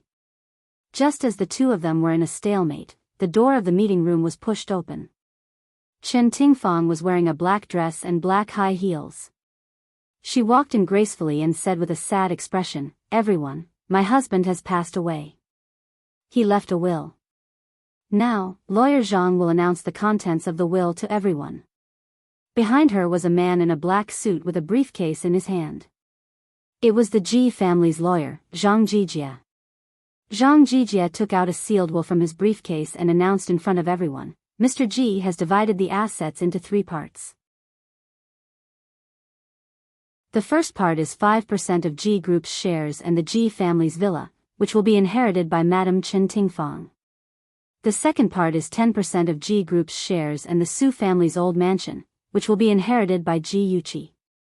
The third part is 10% of G Group's shares and all the Ji family's cash, savings, and various funds, which will be inherited by Ji Yunhan." After the announcement, he glanced at everyone and said slowly, "Since Ji Yuqi and Ji Yunhan both died in the car accident, their assets will be inherited by Madame Chen Tingfang. In other words, Chen Tingfang alone received all the Ji family's assets." Everyone looked at each other and exchanged glances. If the CEO's position was determined by the number of shares, then Chen Tingfang would be the biggest winner. Director Sun's face darkened. He stood up suddenly and said, "I still say the same thing. Before I see the bodies of Bowen and the 2 children, I won't acknowledge anyone." Chen Tingfang's nails dug into her palms. She had gone to the traffic control team to identify the bodies, but they said that after the car explosion, the bodies were seriously damaged and they had to deal with it to prevent the families from being unable to bear it. In other words, she had not seen the bodies of Ji Bowen and the other 2 until now. Everyone's eyes were focused on Chen Tingfang, as if they were waiting to see a good show. Chen Tingfang's eyes were calm. She took out a document from her handbag and said slowly, "This is the death certificate issued by the hospital. If Director Sun has any questions, you can ask the hospital directly." Director Sun snatched the death certificate from her hand. It clearly stated that Ji Bowen and Ji Yuqi had lost their lives after being sent to the hospital. He held the death certificate tightly and squeezed out a few words from between his teeth. "Even so, don't even think about taking away the Ji group. This is Bowen's life's work. I won't allow it to fall into your hands." Chen Tingfang sneered. "Is that so? I have Bowen's will now. I have the right to inherit 30% of G Group's shares.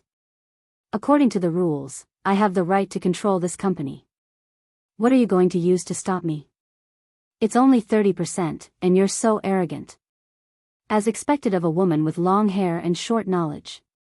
What ability do you have to control the overall situation? If the G Group is handed over to you, it will only be destroyed in your hands. Come and see, Xinwu 799. Chapter 933. Chen Tingfang's face darkened. She opened her mouth and was about to retort when a clear and loud voice cut through the air like an ice blade. "Well said, Uncle Sun."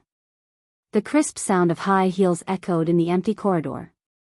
A graceful and charming figure slowly walked into everyone's line of sight. Everyone stared at her in shock. Among them, Chen Tingfang and Li Jingxing's expressions were the most interesting. Their faces alternated between green and white as monstrous shock surged in their eyes. Ji Yuqi, she actually didn't die. It's Yuqi. Miss Ji is not dead.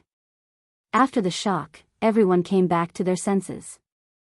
Some of them were unusually happy, while others had complicated expressions. Only director's son was so happy that tears fell from his eyes. He wiped the corners of his eyes and said emotionally, "Yuqi, you little girl. It's good that you're fine, it's good that you're fine." Ji Yuqi was touched and held his hand. She said gently, "Uncle Son, thank you." Her gratitude came from the bottom of her heart. She had seen the situation in the meeting room from the surveillance room. Other than Uncle Sun and a few other uncles who were still speaking up for the Ji family, the rest had already become Li Jingsheng and Chen Tingfang's lackeys. Just like in her previous life, when her father died in a car accident, the first person to stand up for Jiang Tianhao was Li Jingsheng. Only Uncle Sun objected. He said that Jiang Tianhao was too young and did not have enough qualifications and experience, so he was not suitable to take on such a big responsibility. However, Uncle Sun's power was meager and he could not control the situation in the end. Jiang Tianhao still took control of the entire Ji group with Li Jingxing's support. Thinking of this, Ji Yuqi's gaze turned cold. She turned her head and looked at Chen Tingfang expressionlessly. Chen Tingfang stiffened the corners of her lips and said dryly, "Yuqi, it's great that you're fine." Ji Yuqi said indifferently, "Good? Is it really good? You want me to die, don't you? That way, no one will compete with you for the Ji family's assets, right?" Chen Tingfang looked hurt and aggrieved. "Yuqi, how can you say that? You don't know how sad I was when I found out that you were in trouble. I wished I could go with you." Ji Yuqi raised her hand and said coldly, "Stop, Chen Tingfang. I know very well what kind of person you are. So, don't say those hypocritical words again. I only feel disgusted when I hear them." After that, she ignored Chen Tingfang and walked straight to the lawyer, Zhang Jijie. She stared at him coldly. "Lawyer Zhang, my father trusted you very much. I didn't expect you to betray him. You're really disappointing." Zhang Jijie panicked, but his expression remained calm. "Miss Ji, did you misunderstand something?" Ji Yuqi said expressionlessly, "I didn't misunderstand. I know my father's will very well. He never left the shares of Ji Group to Chen Tingfang. How dare you forge a will? How dare you? Miss Ji, you must be mistaken. This is your father's will. No one has changed it. Whether this will has been changed or not, please go to the police station and explain it to the police." Ji Yuqi waved her hand. The two plainclothes police officers behind her immediately walked forward and said to Zhang Jijie, "Mr. Zhang, you are suspected of tampering with the will. Please come with us." Li Zhengsheng and Chen Tingfang had originally thought that victory was already in their grasp, but in the end, the dead Ji Yuqi had suddenly appeared and ruined their plans. They were extremely furious and, at the same time, panicked. How much did Ji Yuqi know? Ji Yuqi ignored everyone's probing gazes and calmly walked to her father's seat and sat down. She raised her chin slightly and said in a calm and unyielding tone, "Dear directors, I think everyone knows about my father's car accident. I want to tell everyone that this car accident was not an accident. It was man-made. No matter who the murderer is or what his purpose is, the Ji family will not let him off. He will be severely punished by the law." These words were powerful, like a heavy hammer hitting Chen Tingfang's heart. She clenched her fists and forced a stiff smile. "Yuqi, we are all very sad that your father and Ahan are in trouble, but what you said just now seems to be suspecting the directors here. This doesn't seem very good." Ji Yuqi looked at her coldly and said in a voice as cold as ice, "I'm just stating the facts. If someone insists on assuming that she is guilty, then I can only say that she is guilty. Chen Tingfang, before the matter is clear, you have no right to stand here."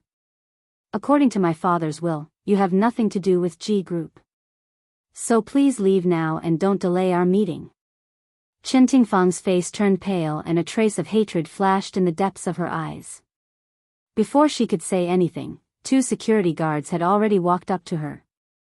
Madam Chen, please leave. If she didn't leave, she would be thrown out by the security guards. Chen Tingfang saw that the people around her were watching a good show and felt that she had suffered a great humiliation. She gritted her teeth and glanced at Li Jingxing again. In the end, she left in a sorry state with a stomach full of resentment and anger. Now that the irrelevant people have been cleared out, let's resume the meeting. Ji Yuqi tapped on the conference table with her finger and the meeting room suddenly quieted down. Everyone looked at her. At this moment, she was no longer the university student who had yet to graduate. The domineering aura that she exuded was like that of a strong woman who had been in the business world for many years. Her calm gaze and cold and steady tone made people involuntarily believe in her. This is the agreement my father signed before the accident. Before Ahan takes over the company, all the company's affairs will be managed by me. She picked up a piece of document and unfolded it to present it to everyone. Li Jingxing's gaze turned cold. Ji Bowen had actually signed such a thing before the accident. Director Sun couldn't help but exclaim in surprise, Ahan is still alive? Initially, when Director Sun saw that Yuqi was still alive, he thought that she was the only one who survived. He was worried that it would bring up her sad memories, so he did not ask about Ji Bowen and Ji Yunhan's situation. The corners of Ji Yuqi's lips curled up slightly. There was a touch of warmth in her gaze as she looked at Director Sunday. Han is still alive. Thank you, Uncle Sun, and all the other directors for your concern. However, Ahan was injured and is still receiving treatment in the hospital. It will take about a month for him to recover. Now, it's just the 2 of us left. I hope that all the uncles can support us. Director Sun was someone who had followed Ji Bowen when he started his business. The 2 of them had a very good relationship. After confirming from Yuqi that Ji Bowen had passed away, he was very sad. He choked with sobs and said, Yuqi, my condolences. If your father saw that you were so successful, he would definitely be very happy. Yuqi, we watched you grow up. Uncle's son will be the first to stand on your side. Ji Yuqi's eyes reddened as she nodded and said, Thank you, Uncle Sun. With the first, there was a second, and a third. Seeing that nearly half of the people were standing on Ji Yuqi's side, Li Jingxing was anxious. He gritted his teeth and said with a fake smile, Yuqi, logically speaking, I watched you grow up, so of course I should support you. However, it's not that easy to be the leader of a company. You haven't even graduated from university and have no experience. How are you going to manage this company? G Group is the blood and sweat of your father and all the directors here. We can't just hand it over to a young girl. Everyone, what do you think? Yes, yes. Miss G, you are indeed very outstanding, but you are too young. I'm afraid you won't be able to take on the role of the CEO. I think Director Li Jingxing is more suitable to be the CEO. The people who had been secretly roped in by Li Jingxing all jumped out to speak for him. In terms of numbers, it was exactly the same as those who supported Ji Yuqi. It seemed that things were not going to be easy. He had to use his trump card. Li Jingxing narrowed his eyes. A trace of sternness flashed across his eyes. He said in a seemingly amiable manner, Everyone, please be quiet. We seem to have forgotten about someone. Although she only has 3% of the shares, she still has a say in G Group. After his reminder, someone remembered and shouted, Are you talking about Ji Wanhua? Li Jingxing nodded. That's right. When Madame Ji Wanhua got married, Bowen gave her 3% of the shares. Although she has never participated in the shareholders' meeting, her words still carry a lot of weight in G Group. Ji Wanhua was the adopted daughter of Ji Bowen's second uncle. After marrying to America, she rarely returned to the country, let alone participated in the company's shareholders' meeting. She rarely cared about the company's matters and was only responsible for collecting dividends. After she divorced her Taiwanese husband last year, she returned to China, saying that she wanted to spend some time with the mountains and rivers. She traveled around for a few months and still hadn't returned. When she suddenly heard her name, Ji Yuqi was a little stunned. However, she quickly reacted. Sure enough, no matter how she changed her fate in this life, the gears of fate were still moving slowly along the same path as in her previous life. Ji Yuqi smiled and said, "And Wanhua is still playing outside. I'm afraid it's not convenient for her to attend our meeting." Li Jingxing said, "She should have heard about such a big thing that happened in G Group. Why don't I get someone to call her and ask for her opinion? Let's postpone today's meeting for 2 days. The company can't be without a leader for a day. Director Li, since you are so close to my aunt, why don't you call her now and ask?" Ji Yuqi's expression was calm, but the words that came out of her mouth felt a little strange, as if she was hinting at something. Li Jingxing was already feeling guilty. When he heard this, his expression changed. He nodded and said, "That's good. This matter shouldn't be delayed for too long." Immediately, he said to wait for a moment and walked out of the meeting room to call Ji Wanhua. In less than 2 minutes, he walked in and announced, "Madam Ji wants to have a meeting with us via video call." He turned on the remote control and the video system immediately turned on. The huge display on the wall turned from black to blue. Finally, it switched to the image of a study room. Then, Ji Wanhua appeared on the screen. She was wearing a white silk shirt with the first button unbuttoned, revealing her slender neck and exquisite collarbone. She was like a beauty carved out of white jade, sitting upright on the chair. Her every move was flawless. "Before attending the meeting, I would like to say a few words to Yuqi. I'm very sorry for wasting everyone's time." After she said this apologetically, she turned her gaze to Ji Yuqi. Her eyes were filled with sadness as she said gently, "Yuqi, I just found out about your father's death. I'm very sorry that I couldn't rush to your side when you were at your saddest. No matter what I do or say, you have to believe that I did it for the sake of your father and the G Group. Attention, Songshu 566.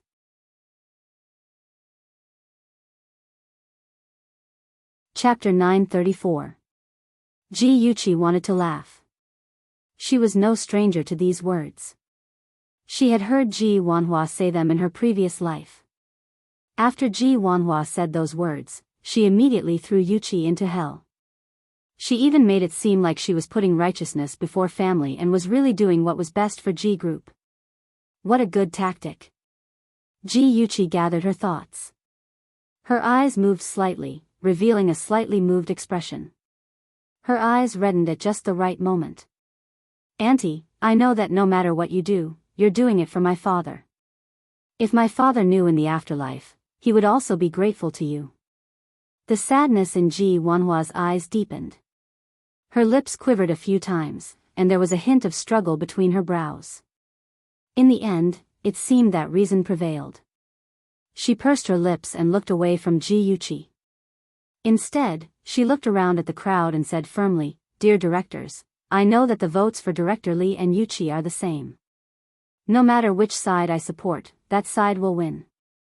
Here, I would like to invite everyone to be witnesses. No matter which side wins, we must establish an agreement. When Ji Yunhan turns 25, Ji Group will be handed over to Ahan." All the directors thought that Ji Wanhua had put in a lot of effort and was indeed thinking for the Ji family. They all nodded in agreement. Ji Yuqi had no objections. Li Jingxing also agreed without hesitation. Ji Wanhua nodded in satisfaction. "Now, I can announce my decision. I support Director Li Jingxing. Director Li, I hope that when my brother is not around, you can lead G Group to greater heights." Everyone was in an uproar. Everyone thought that Ji Wanhua would stand on Ji Yuqi's side. After all, Ji Wanhua was Yuqi's auntie, so it was reasonable for her to support her. Even Ji Yuqi was struck by lightning. She looked at the woman on the screen in shock and asked in disbelief, "Why? Auntie, why don't you support me?" Ji Wanhua's face revealed a pained expression. Her beautiful eyes glistened with tears as she murmured, "Yuqi, Auntie also wants to support you, but, Alas, don't ask. Auntie can't tell you the answer. No, Aunt, you have to tell me the answer. Why? Why did you do that? Aren't we family? Why do you help outsiders to bully me? Ji Yuqi broke down and asked her with tears. The pain on Ji Wanhua's face intensified. She shook her head and said, No, I can't tell you. Yuqi, listen to your aunt. Don't ask why. The truth is that you can't bear it. Ji Yuqi suddenly stood up. She wiped the tears from the corner of her eyes and said loudly, I must get an answer. Otherwise, I will not agree to let Li Jingxing be the CEO. Yuqi, why are you doing this? Auntie, this is my own choice. No matter what the truth is, I will bear it. So, please tell me the reason. At this moment, Ji Yuqi's expression was solemn. Her words were powerful and her entire body exuded a strong aura. Everyone present had an illusion that they were looking at old Ji. It could be said that like father, like daughter. Ji Wanhua shook her head and sighed, forget it, forget it. Since you insist on asking, I will tell you this matter. I don't support you because you are not of the Ji family's bloodline. This news was like a bolt from the blue, shocking everyone. Ji Yuqi's body swayed, but she quickly calmed down. Her arms supported herself on the conference table. Her deep eyes surged with complex emotions as she said word by word, Auntie, you can't joke about this kind of thing. Silly girl, I'm not joking. What I said is true. This time, before Ji Yuqi could speak, Director Sun could no longer hold back. His face was cold as he said, You said that Yuqi is not of the Ji family's bloodline. What evidence do you have to prove it? Ji Wanhua's eyes were filled with compassion. She slowly said, If not for Yuqi's insistence, I originally wanted to bring this matter to the grave. Yuqi, when your mother married your father, she was already pregnant. She was raped by a thief. At that time, our relationship was very good. She begged me not to tell your father about this matter. I sympathized with her and could only choose to lie to your father. I never thought of making this matter public, so I didn't prepare any evidence. If you want to believe it, then believe it. If you don't want to believe it, then just treat it as me talking in my sleep. Since she had already said it, how could she treat it as her sleep talk? After a short period of shock, some of the directors' attitudes slowly changed. They no longer strongly opposed Li Jingxing and had tacitly agreed to let him be the CEO. There were also some people who began to speculate about Ji Yuqi. They wondered if she knew about her background and suspected that she wanted to fight with Ji Yunhan for the Ji family's inheritance. Ji Yuqi's hands were tightly pressed on the conference table. Her knuckles were slightly white. Her deep eyes became colder and colder, like a sharp sword stabbing at Ji Wanhua. Her cold voice was like an icicle. Auntie, on account of us being aunt and nephew, I'll give you one last chance. Please take back what you just said and don't insult my mother. Yuqi, I know it's hard for you to accept this fact, but what I said is the truth. There's not a single lie. Yuqi, your mother had no choice back then. I didn't mean to insult her. Ji Wanhua's tone was gentle as if she was talking to a bad-tempered child. Ji Yuqi looked at her coldly. Is that so? If what you said is true, then how do you explain the paternity test I did with my father, which shows that we are father and daughter? As she spoke, she had already taken out a piece of paper from the folder and raised it high in the air. Ji Wanhua's expression froze.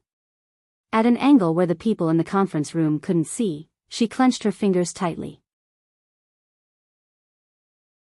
Suddenly, the corners of her lips curled up and she laughed softly.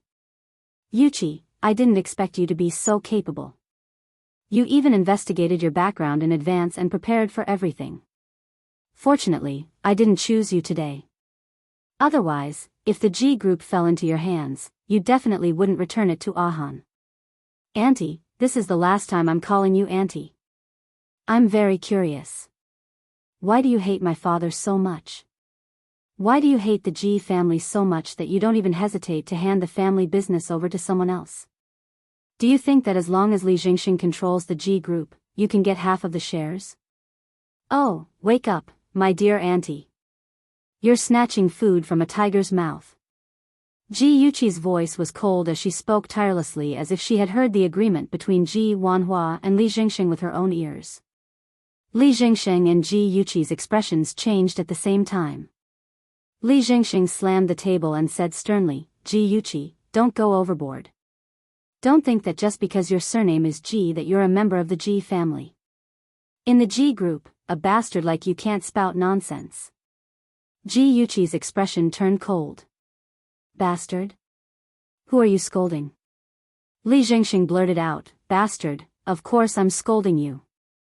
Ji Yuqi burst out laughing. Ah, Director Li, why are you being so formal? We all know that.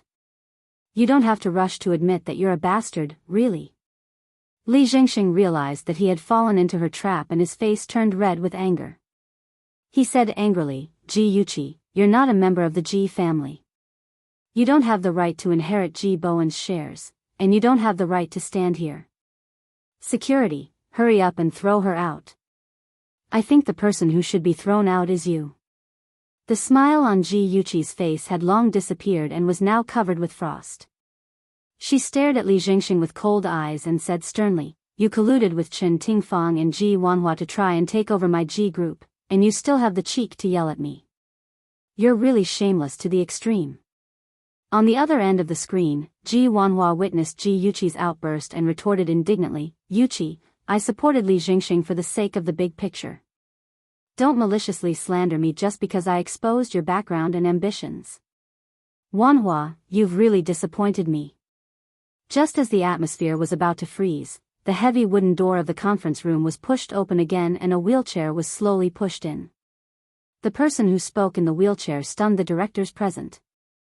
Ji Bowen. It was actually Ji Bowen who had come back from the dead. Li Jingxing was shocked and Ji Bowen's face instantly turned pale. The directors present couldn't believe their eyes. Director Sun thought his eyes were playing tricks on him and rubbed them hard. When he saw the familiar figure of Ji Bowen, he was so emotional that tears fell. Ji Yuqi took over the job of the caregiver and pushed her father to the front of the conference table. Ji Bowen looked around and said sorrowfully, Everyone, I didn't die in this car accident. Both my legs were injured and I can't return to work for a while. I didn't expect that after this incident, I would discover so many people who were disloyal to me. Perhaps this is a blessing in disguise. Li Jingxing, Chen Tingfang, and Ji Wanhua had ulterior motives. They wanted to seize control of the Ji group during this period of my accident. I saw it clearly and I feel very sad. Among these people, there are old friends who have worked with me for many years and my family. The pain of being betrayed by friends and family is more painful than losing the company. At the end of his speech, Ji Bowen's eyes reddened. He took a deep breath and looked at Ji Wanhua with regret. Wanhua, I think I've treated you well all these years. Why did you collude with Li Jingxing to ruin Yuqi's reputation and steal the Ji family's assets? Ji Wanhua's eyes hid a trace of hatred. Her beautiful face was tinged with sadness. She said sadly, Big brother, how can you accuse me like this? I'm just telling you what I know. I don't think I did anything wrong. Things have come to this and you still refuse to admit it. Good, very good. Our Ji family has raised an ingrate. Ji Bowen was heartbroken and angry. He said sternly, Ji Wanhua, I'll give you one last chance. If you admit your mistakes and clarify your lies, I can pretend that nothing happened. Otherwise, do you want Qin Xian to suffer for having a mother like you? Ji Wanhua's nails dug into her palms. She couldn't admit that she had ulterior motives in front of so many people. She didn't believe that Ji Bowen had evidence to prove what she had done. She lifted her chin slightly and said with a proud expression, Big brother, if you insist on misunderstanding me, I can't do anything about it. Ji Bowen nodded. Good, very good. Yuqi, your aunt still refuses to admit her mistakes. Take out the evidence and convince her. Ji Yuqi had been waiting for this moment for a long time. She wanted those people who had humiliated her in her previous life to suffer the same retribution. She took out a recording pen and pressed the play button. She deliberately used the loudspeaker to amplify the sound so that everyone in the conference room could hear it. Jingsheng, how did your talk with Chen Tingfang go? Did she agree to work with you? Everyone could hear that this was Ji Wanhua's voice. Awesome novel, Hongcha 866.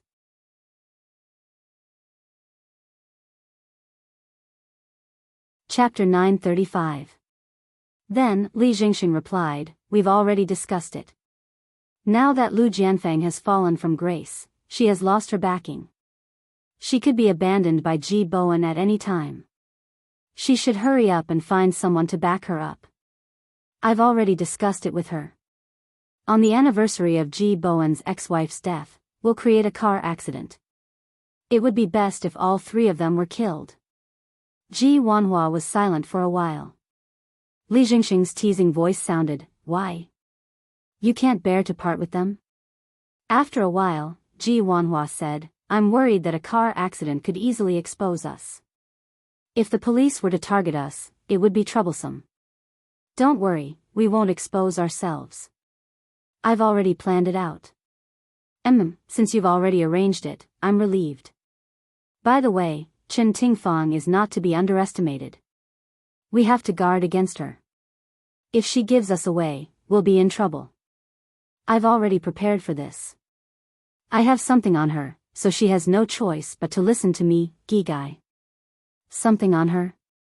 What do you mean? Photos of her in bed with other men. Don't be fooled by her usual virtuous appearance. In fact, she's extremely flirtatious. She often fooled around in nightclubs. All right. Stop nagging. Look at your wretched face. After that, the two flirted for a while. It was obvious that the two of them were old acquaintances. They must have already done it. Ji Wanhua's face was pale. She couldn't figure out how her conversation with Li Jingxing could be recorded. Li Jingxing was the same. He thought that he had done it secretly, but he didn't expect to be exposed on the spot. His old face alternated between red and white. It was wonderful. Hearing this recording again, Ji Yuqi still couldn't suppress the anger in her heart. It was the same in her previous life. After her father died in a car accident, Jiang Tianhao, Chen Tingfang, and the others joined forces to take over the Ji group. At that time, Uncle's son refused and suggested that Yuqi enter the company to learn how to inherit the Ji group. However, Ji Wanhua dropped a bombshell, saying that Ji Yuqi wasn't Ji Bowen's biological daughter. As a result, Yuqi completely lost everything in the Ji family. All the Ji family's assets fell into the hands of Ji Wanhua, Chen Tingfang, and Jiang Tianhao. At that time, Jiang comforted her, saying that it didn't matter if she was Miss Ji or not, he would still love her. Love her? He really loved her. In just a short year, when she lost all her value, he didn't hesitate to push her off the cliff. Thinking back to her previous life, and then thinking back to this life, Ji Wanhua and Chen Tingfang had actually caused a car accident in order to seize the inheritance, wanting to kill the three members of the Ji family. If she hadn't been on guard early on, eavesdropped on Li Jingxing and Chen Tingfang's phone calls, and had Liang Yu and Zhe secretly follow behind their car and discover that the car was leaking oil in time, they would have been buried in a sea of fire long ago.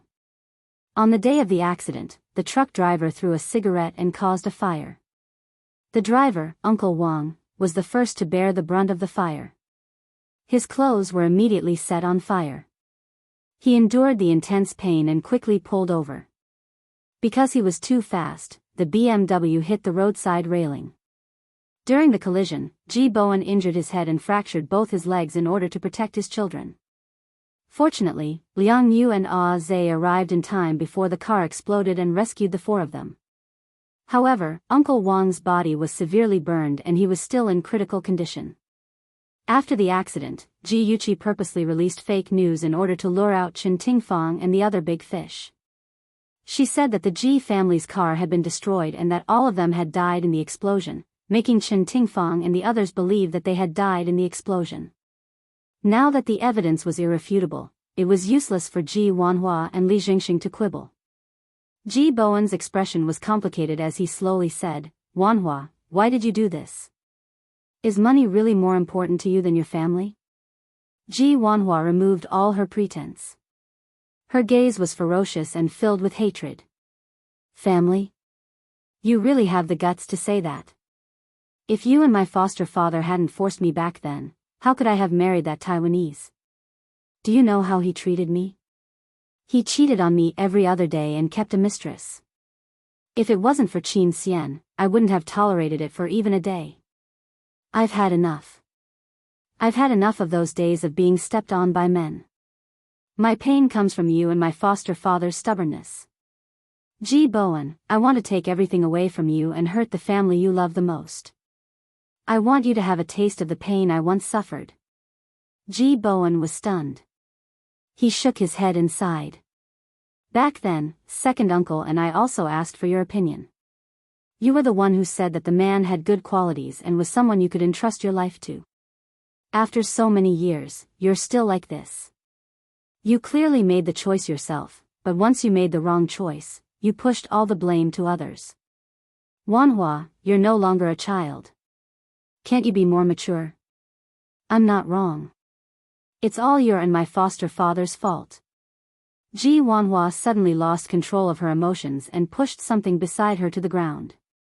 The sound of something breaking could be heard from the screen. Her face was ferocious as she roared, "I'm not wrong. It's all your fault." Ji Wanhua was just a pitiful and sad woman. She clearly had the right to control her own fate, but she fell into the delusion of being persecuted. She refused to let go of herself, and in the end, she harmed others and herself. Ji Bowen sighed. "Turn it off. Don't waste your breath on her." The screen on the wall suddenly turned black, and Ji Wanhua's ferocious face disappeared. After the atmosphere in the conference room returned to normal, Ji Bowen announced, "Li Jingxing is a wolf with wild ambitions. He's suspected of murder and plotting to seize the company's interests. I propose that he be removed from his position as the Vice President of Administration. In addition, during the period when I'm recuperating, Yuqi will take over the position of President." The directors who were persuaded by Li Jingxing to seize power saw with their own eyes that Li Jingxing and Ji Wanhua had exposed themselves. Naturally, they wouldn't foolishly kick up a fuss. Gi Gai raised his arm in agreement. After subduing those with ulterior motives, the meeting went smoothly. After it was over, Ji Yuqi pushed her father to the CEO's office to hand over the work. Ji Bowen personally guided her. He was pleasantly surprised to find that his daughter learned very quickly. He couldn't help but feel gratified. "Chi-Chi, I was worried that you wouldn't be able to do these things well due to your lack of experience. I didn't expect you to be so smart and learn it so quickly." Ji Yuqi winked playfully and sweetly said, "Dad, there's actually a secret that I haven't told you." "What secret?" Her face bloomed with a bright smile. "That is, I opened my own company." Ji Bowen was shocked. "Really? What company?" "A clothing company. The company's name is Free." "Dad, doesn't it sound familiar?" "Free. Is it the company that set off the city's fashion trend when it was just established?" Ji Bowen's voice was slightly hurried. He really didn't expect his daughter to be so capable. "Right. In the past, the Ji Group had wanted to acquire Free. Father, the reason why I hid it from you for so long was because I didn't want that scoundrel Chen Tingfang to find out. You won't blame me, right?" Ji Bowen was deeply moved. "Chi-Chi, Dad is proud of you. I didn't expect you to grow into such a smart and capable person without me knowing. On the contrary, I was blinded by those people and couldn't see their evil intentions. If you hadn't been prepared, our family would have really been reunited with your mother in heaven. As a father, I'm really incompetent. I didn't protect you well." Ji Yuqi squatted in front of him and smiled warmly. "Dad, when Ahan and I were in danger, you didn't care about your own safety and stood in front of us to block the danger for us. In our hearts, you are the best father in the world." His daughter's bright smile brightened his heart. The father and daughter looked at each other and smiled. The atmosphere was warm. Suddenly, a cell phone rang. Ji Yuqi saw that it was an incoming call and quickly answered it. Liang Yu, what's the matter? Liang Yu's flat voice came from the phone. Miss Ji, as you expected, Chen Tingfang is planning to escape. She's already on the highway. Humph, she wants to escape after doing something bad. That's too easy on her. Catch her. I want her to spend the rest of her life in prison. When that time came, Chen Tingfang and Yi Zhisu would live in the same prison. Mother and daughter would become cellmates. How ironic. Okay, I won't let her escape. As soon as he finished speaking, Liang Yu's gaze caught the car in front of them. He realized that the car was actually rushing toward the cliff. He couldn't help but sigh. Is Chen Tingfang crazy? She's actually driving the car toward the cliff. Before Ji Yuqi could react, she heard Liang Yu's exclamation. She fell off the cliff. Chen Tingfang's car fell off the cliff. Ji Yuqi didn't know how to describe her feelings at this moment. Chen Tingfang must have panicked when she saw that there were pursuers behind her, causing her to make a mistake and rush down the cliff to her own death. The police thought so too. Because they checked the damaged car and didn't find that it had been tampered with. Chen Tingfang was very tough. She didn't die after falling from such a high cliff. However, if she was conscious, she would feel that it was more painful than death. Her lower body was completely paralyzed and she was in a vegetative state. She couldn't speak or think. She could only lie in a pile of tubes and rely on nutrient solution to sustain her life. The first person to visit her at the hospital was Lu Jianfeng.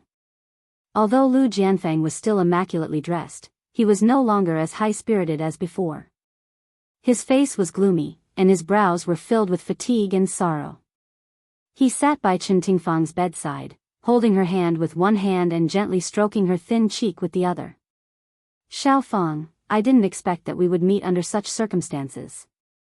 His deep eyes were filled with intense emotions. In the empty ward, facing her who was unconscious, he could finally confess the love that he had suppressed in the bottom of his heart. He lowered his head and gently kissed her lips. He whispered in her ear, Xiaofang, I love you. I've loved you since I was 12. If there's a next life, let's not be siblings anymore.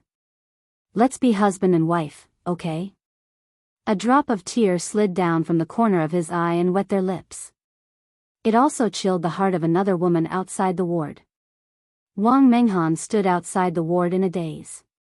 Through the glass window on the door, she saw the situation in the ward and suddenly felt that she was so stupid and naive. She had always thought that Lu Jianfeng loved her.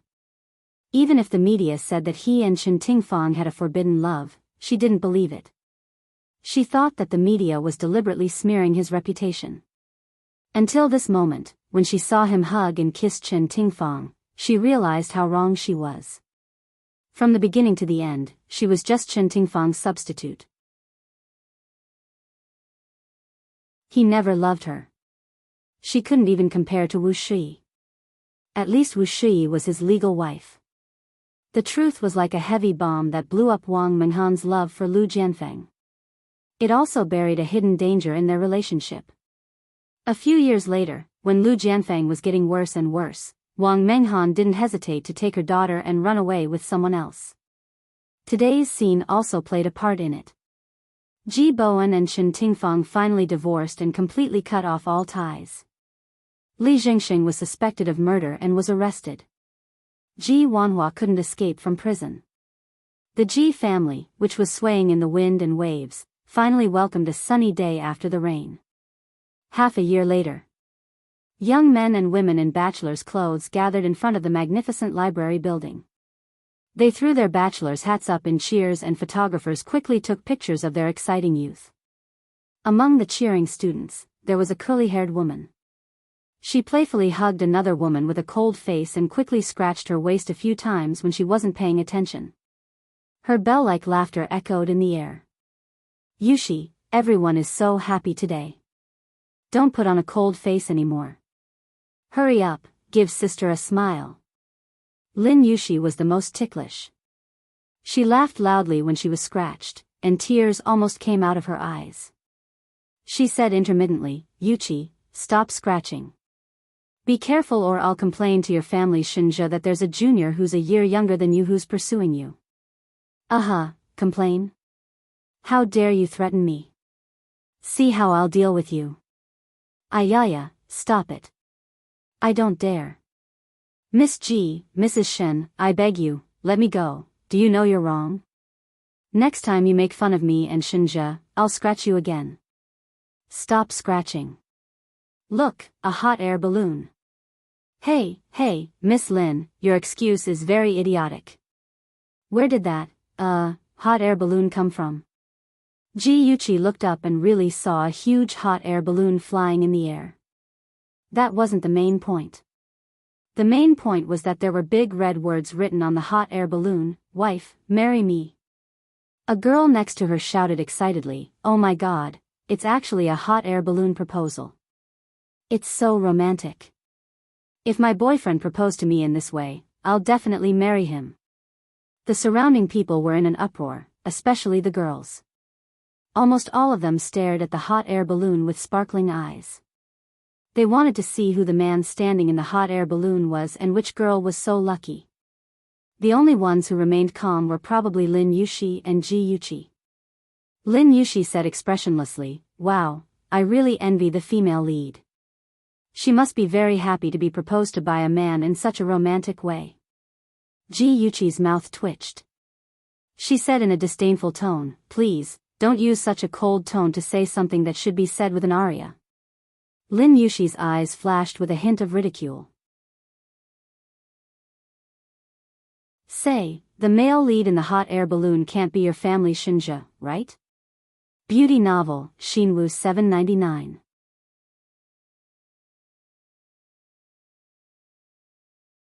Chapter 936. Yuchi made a "spare me" expression.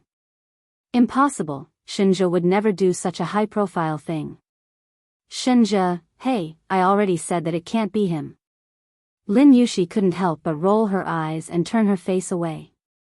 Look over there, it's Shinja. Yuchi looked in the direction she was pointing and saw the hot air balloon slowly descending. The tall figure standing in the cabin became clearer and clearer. She slowly looked up and saw the familiar face. She couldn't help but exclaim, "It's really Shinja." "That's right, I told you it was your Shinja." Lin Yushi rested her chin on her right hand and a smile appeared in her cold eyes. She nodded repeatedly and said, "Not bad, not bad. I didn't expect young Master Shen to have such a romantic side. Hey, you've met such a perfect man. Hurry up and marry him." Yuchi's mood was extremely complicated. She was very excited, very emotional, but also felt awkward as if someone was watching a good show. Shinja, this guy, she didn't expect him to do such a thing. Sob, she was so touched. What should she do? The man who had already left a deep imprint in her heart came out of the hot air balloon, holding a large bouquet of delicate roses in his hands. Amidst the screams of the girls, he walked steadily and confidently to Yuchi step by step, looking straight ahead. His handsome face was dyed with a thin layer of gold by the sunlight. The corners of his sexy and charming lips were slightly raised and his eyes were as deep as the sea were filled with affection. He knelt down on one knee under her incredulous gaze. She was stunned. She knew that Shinja was a proud person. In front of outsiders, he had always been domineering and arrogant. He disdained to do such things to please the crowd. But now, he knelt down on one knee and proposed to her in front of everyone's eyes. She was so touched that she was in a complete mess. She covered her mouth with both hands and tears kept welling up in her eyes. He opened the red velvet ring box and a beautiful diamond ring sparkled in the box. He looked into her eyes seriously and said in an extremely sincere tone, "Chi, marry me." There were no fancy words.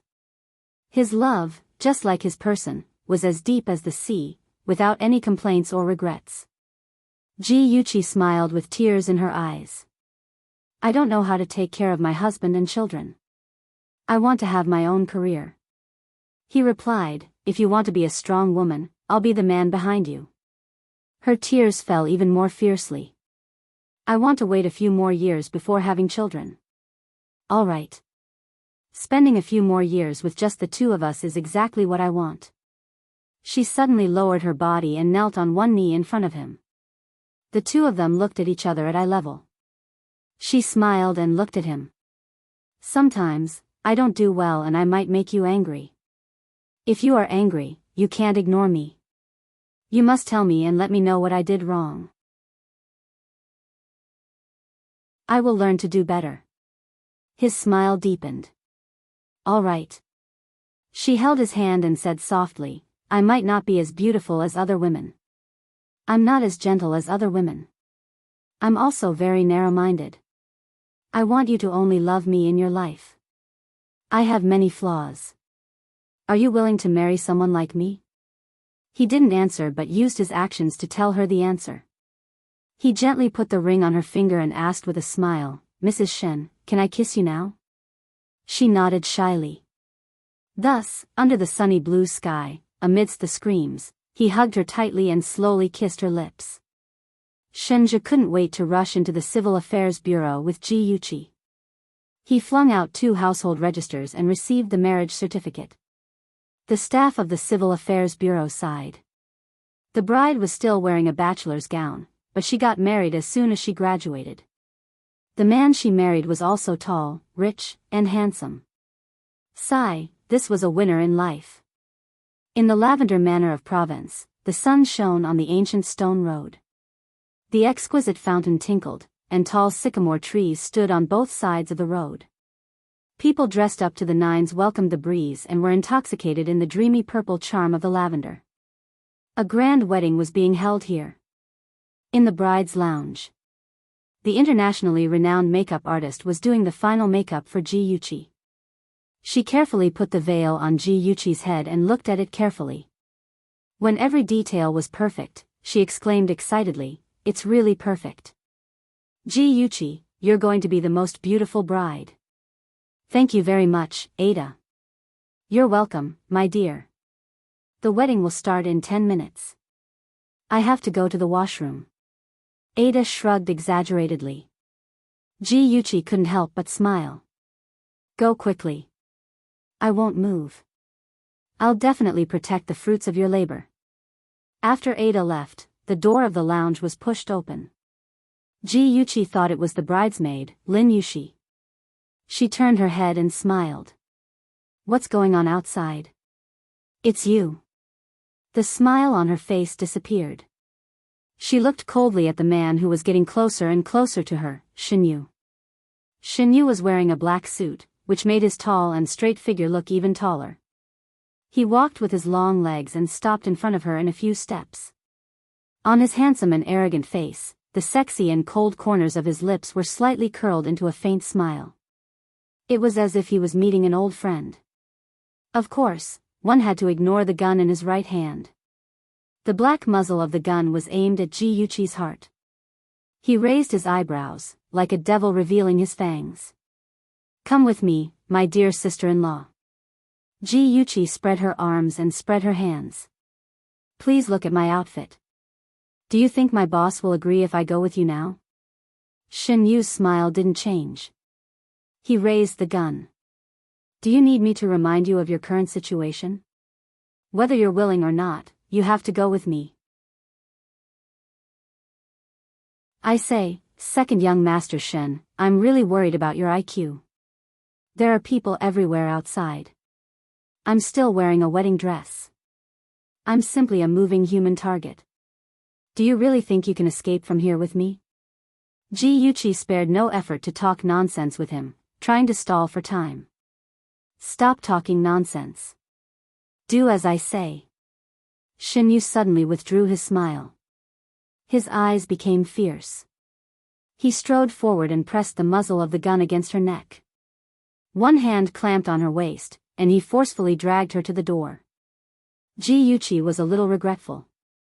If she knew that the wedding day would not be peaceful, she would have hidden a dagger on her. Now, she was being held hostage by Shinyu. She could only follow him with Gigai. Xinyu, are you holding me hostage to threaten Shinja? Have you ever thought about the serious consequences of doing so? Even though she was being held hostage by him, her mind was very clear. She tried to persuade him to give up in another way. I've now been taken away by Shinja. What bad consequences are you worried about? Since Shinja treasures you so much, I'll let you die in front of him. Tell me, will he go crazy with pain? Xinyu pressed the muzzle of the gun against her throat. His fierce eyes were like a beast. She was not afraid. Instead, she laughed. You're a smart person. You won't do such a stupid thing. If I guessed right, you've already arranged everything. You'll quietly take me away, and then threaten Shinja to hand over the Shin group to you.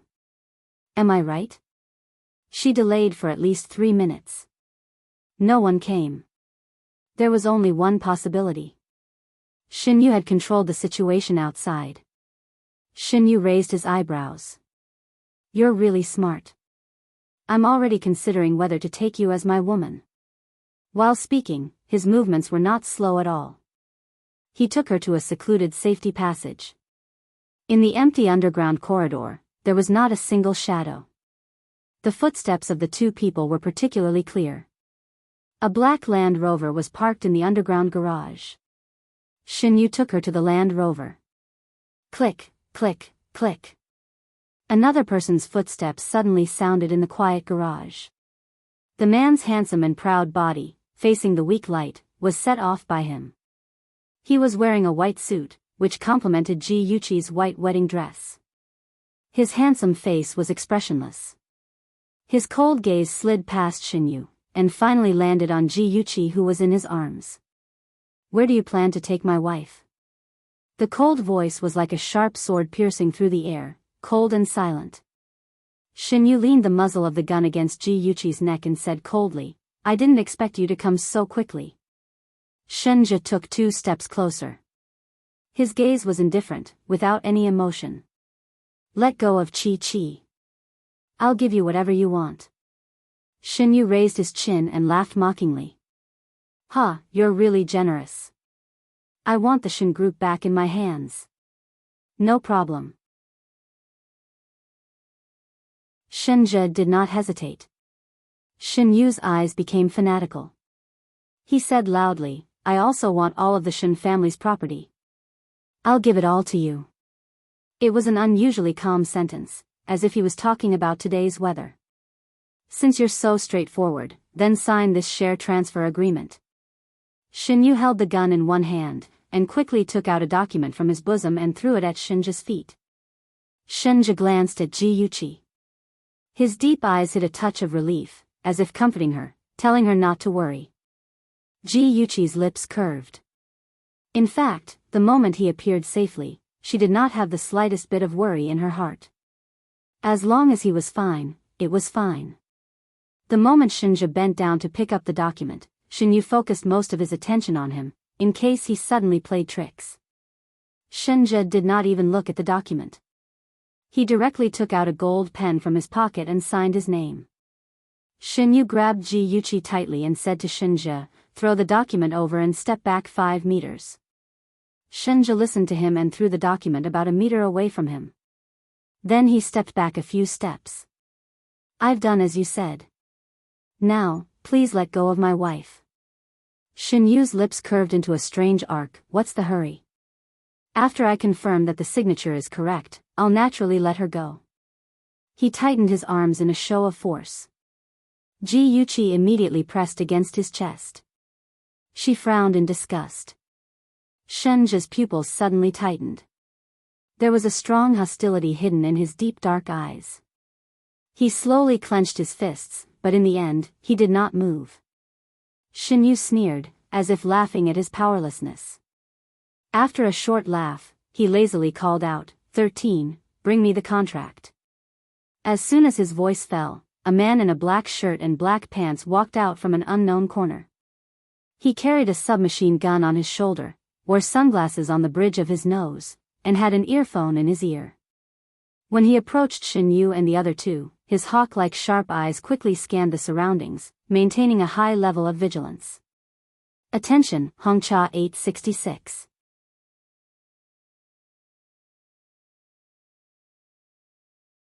Chapter 937.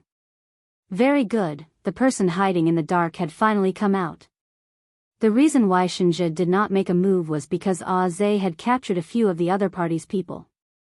From their mouths, he found out that Shinyu had the top assassin, 13, by his side. Before confirming 13's hiding place, he could not act rashly. Otherwise, it would put Yuchi in danger. Just as 13 bent down to pick up the contract, there was a sudden change. 2 bullets were fired at Shinyu and 13 from behind. When Shinyu sensed that something was wrong, before he could pull the trigger, Shinja had already slit his wrist with a dagger from his waist. A figure flashed in front of her eyes. The movement was so fast that it was difficult to see clearly with the naked eye. Yuchi was only stunned for a second before her body was already in Shinja's arms. In front of her eyes, blood bloomed like a flower. Shinyu did not give up and slowly fell to the ground with his eyes wide open. Chi-Chi, how are you? Are you hurt? Shinja's hands firmly held her shoulders, an anxious expression appearing on his handsome face. Don't worry, I'm fine. Although she said that she was fine, when she recalled that the dagger had just brushed past her ear and even felt the sharp blade, her body instinctively broke out in cold sweat. His palm moved to her waist and hugged her tightly. His deep eyes reflected her charming figure. The tight corners of his lips slowly relaxed and curved into a warm smile. Your wedding dress was ruined. Fortunately, I asked the designer to design a few more sets. His broad chest gave her an endless sense of security. She held his hand tightly and laughed softly. The guests outside must be waiting anxiously. It's okay, we are the main characters today. Let's go, I'll accompany you to the dressing room and change your clothes. He hugged her. From beginning to end, he did not look at Shinyu who was lying on the ground. Yuchi was a little worried. She turned back and looked at Shinyu whose wrist was still bleeding. What about him? That shot just now, it won't kill him, right?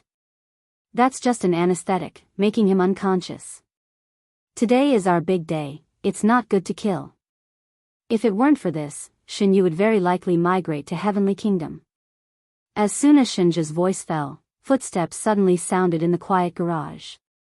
A man and a woman slowly walked over. Walking on the right was a tall and beautiful woman wearing a black spaghetti-strap dress. She flipped an exquisite pistol in her hand. Walking alongside her was the expressionless Aze. That beautiful woman raised her eyebrows and smiled. Her clear voice was like the babbling of a stream.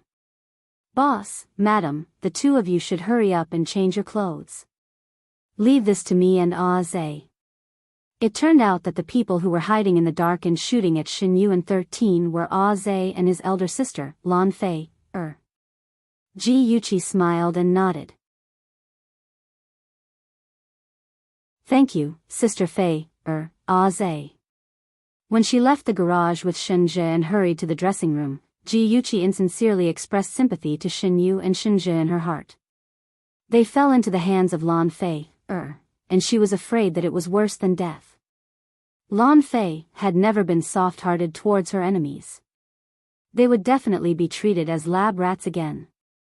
Facts proved that Yuchi's guess was correct. When Shinyu woke up, he found that he had been thrown to a deserted island, and his bodyguard, 13, was lying unconscious beside him. When he woke 13 up, he suddenly found that something was wrong. He seemed to suddenly feel shy when facing 13. Shy your sister, he was not a woman. What was with that kind of heart that was beating like a teenage girl? Damn, what was going on? He was a straight man, And 13 also had the same confusion. Why did he feel that the more he looked at second young Master Shen, the more he felt that he was cute? Slam the table, could a man be described as cute? Moreover, why did he have a desire to spend the rest of his life with second young Master Shen? The two people who had been transformed by Lan Fei, with drugs were destined to love each other on this island. God would bless them. The sun was charming, the castle was enchanting, and in the fragrance of lavender, the grand wedding began. The wedding dress that was custom-made by a world-renowned designer revealed Ji Yuqi's graceful figure. With a smile on her face, under the lead of Ji Bowen, she walked step by step towards Shinja, who was standing at the other end of the red carpet.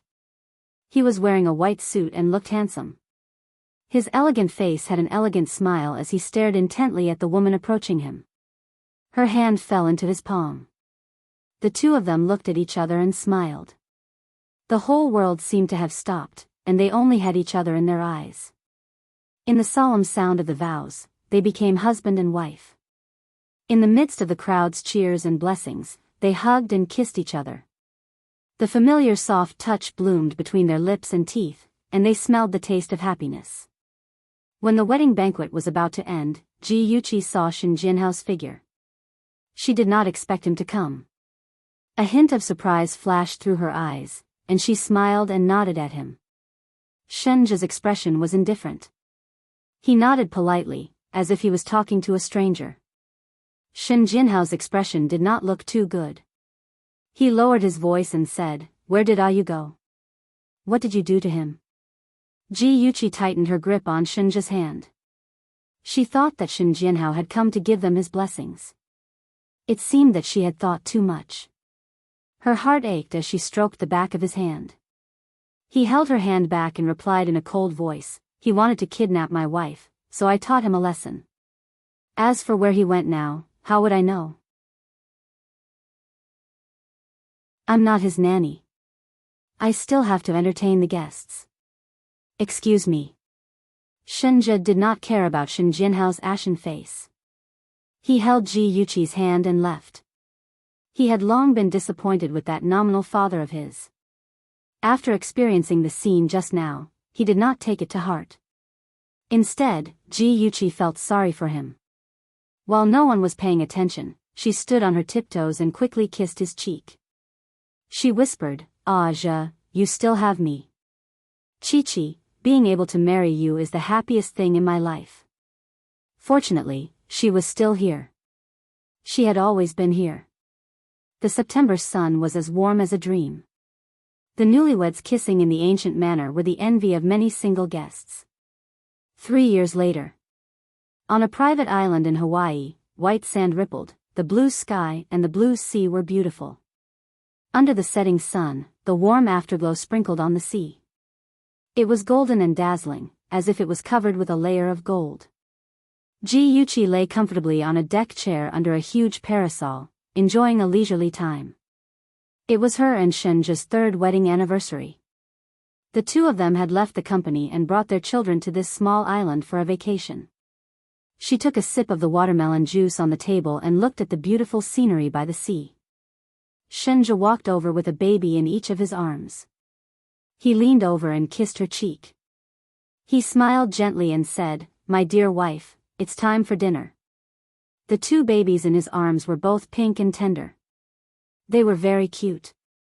One of them was relatively lively and kept grinning in his arms. Especially when he saw Ji Yuqi, he smiled even more happily. He even stretched out his chubby arms and babbled, as if he wanted her to hug him. The other baby, Xiao Bao, was relatively silent. His pair of dark eyes stared at a certain place without blinking. His small face was always expressionless. Ji Yuqi took her daughter who was babbling and pinched her son's cheek. She frowned in distress. "Hubby, our son must be like you. He's still so young and he's already acting like an old man. What if he becomes a moving iceberg in the future and can't get a wife?" Shenja raised his chin with a proud expression. "Who said my son can't get a wife? He has inherited all the good points of the two of us. He will definitely become the target of girls. However, my son must learn from his daddy. He must be loyal to one woman and can only love one woman." Ji Yuqi found it funny. "Are you praising yourself or educating your son?" Young Master Shin said shamelessly, "Both." Unexpectedly, her son, who was just 6 months old, seemed to despise his shamelessness and rolled his eyes. Ji Yuqi was so shocked that she almost couldn't finish her sentence. "Ho hubby, can the baby understand what we're saying?" Shenja kissed the baby's cheek hard. Baby is indeed my son. You're so smart. Good son, let's hear you call me daddy. The baby was stared at by the two of them. He didn't cry or make a fuss. His little face was still serious as he spat out a word. Daddy. Ji-Yuchi was so happy that she was about to cry. She kissed her son fiercely and rubbed his soft hair. She said excitedly, baby can speak. Baby, hurry up and call me mommy. The baby's black eyes stared at her without blinking, as if it was thinking about how to pronounce the two complicated syllables mommy. Ji-Yuchi's daughter, who was in her arms, was indignant that both her daddy and mommy had turned their attention to her older brother. She waved her little fists and meowed. Meow meow. This girl actually wanted to call her mommy, right? Ji-Yuchi was shocked. She finally burst into tears. Our precious daughter can speak too. I'm so happy. I want to quickly tell Daddy and Ahan. Only when one became a parent would one understand the pride of being a parent. They would never forget the first words their children said. Shenja was also deeply touched. He kissed her cheek and said gently, let's hurry back to the room and tell them the good news. Daddy, meow meow, two childish voices sounded at the same time. It was as if they were comforting them who were crying tears of joy. The sun set in the west, leaving the happy shadows of the family of four on the beach. Beauty novel, Shinwoo 799.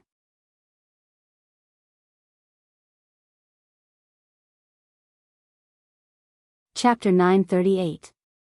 In the ward. The woman on the hospital bed looked pale. Even though she was unconscious, her delicate brows were tightly knitted together as if she was in pain. Shenja sat beside her and placed his broad palm on her cold forehead. He looked up at the attending doctor. How is she? Not too good. She needs surgery quickly. Otherwise, her eyes will never recover.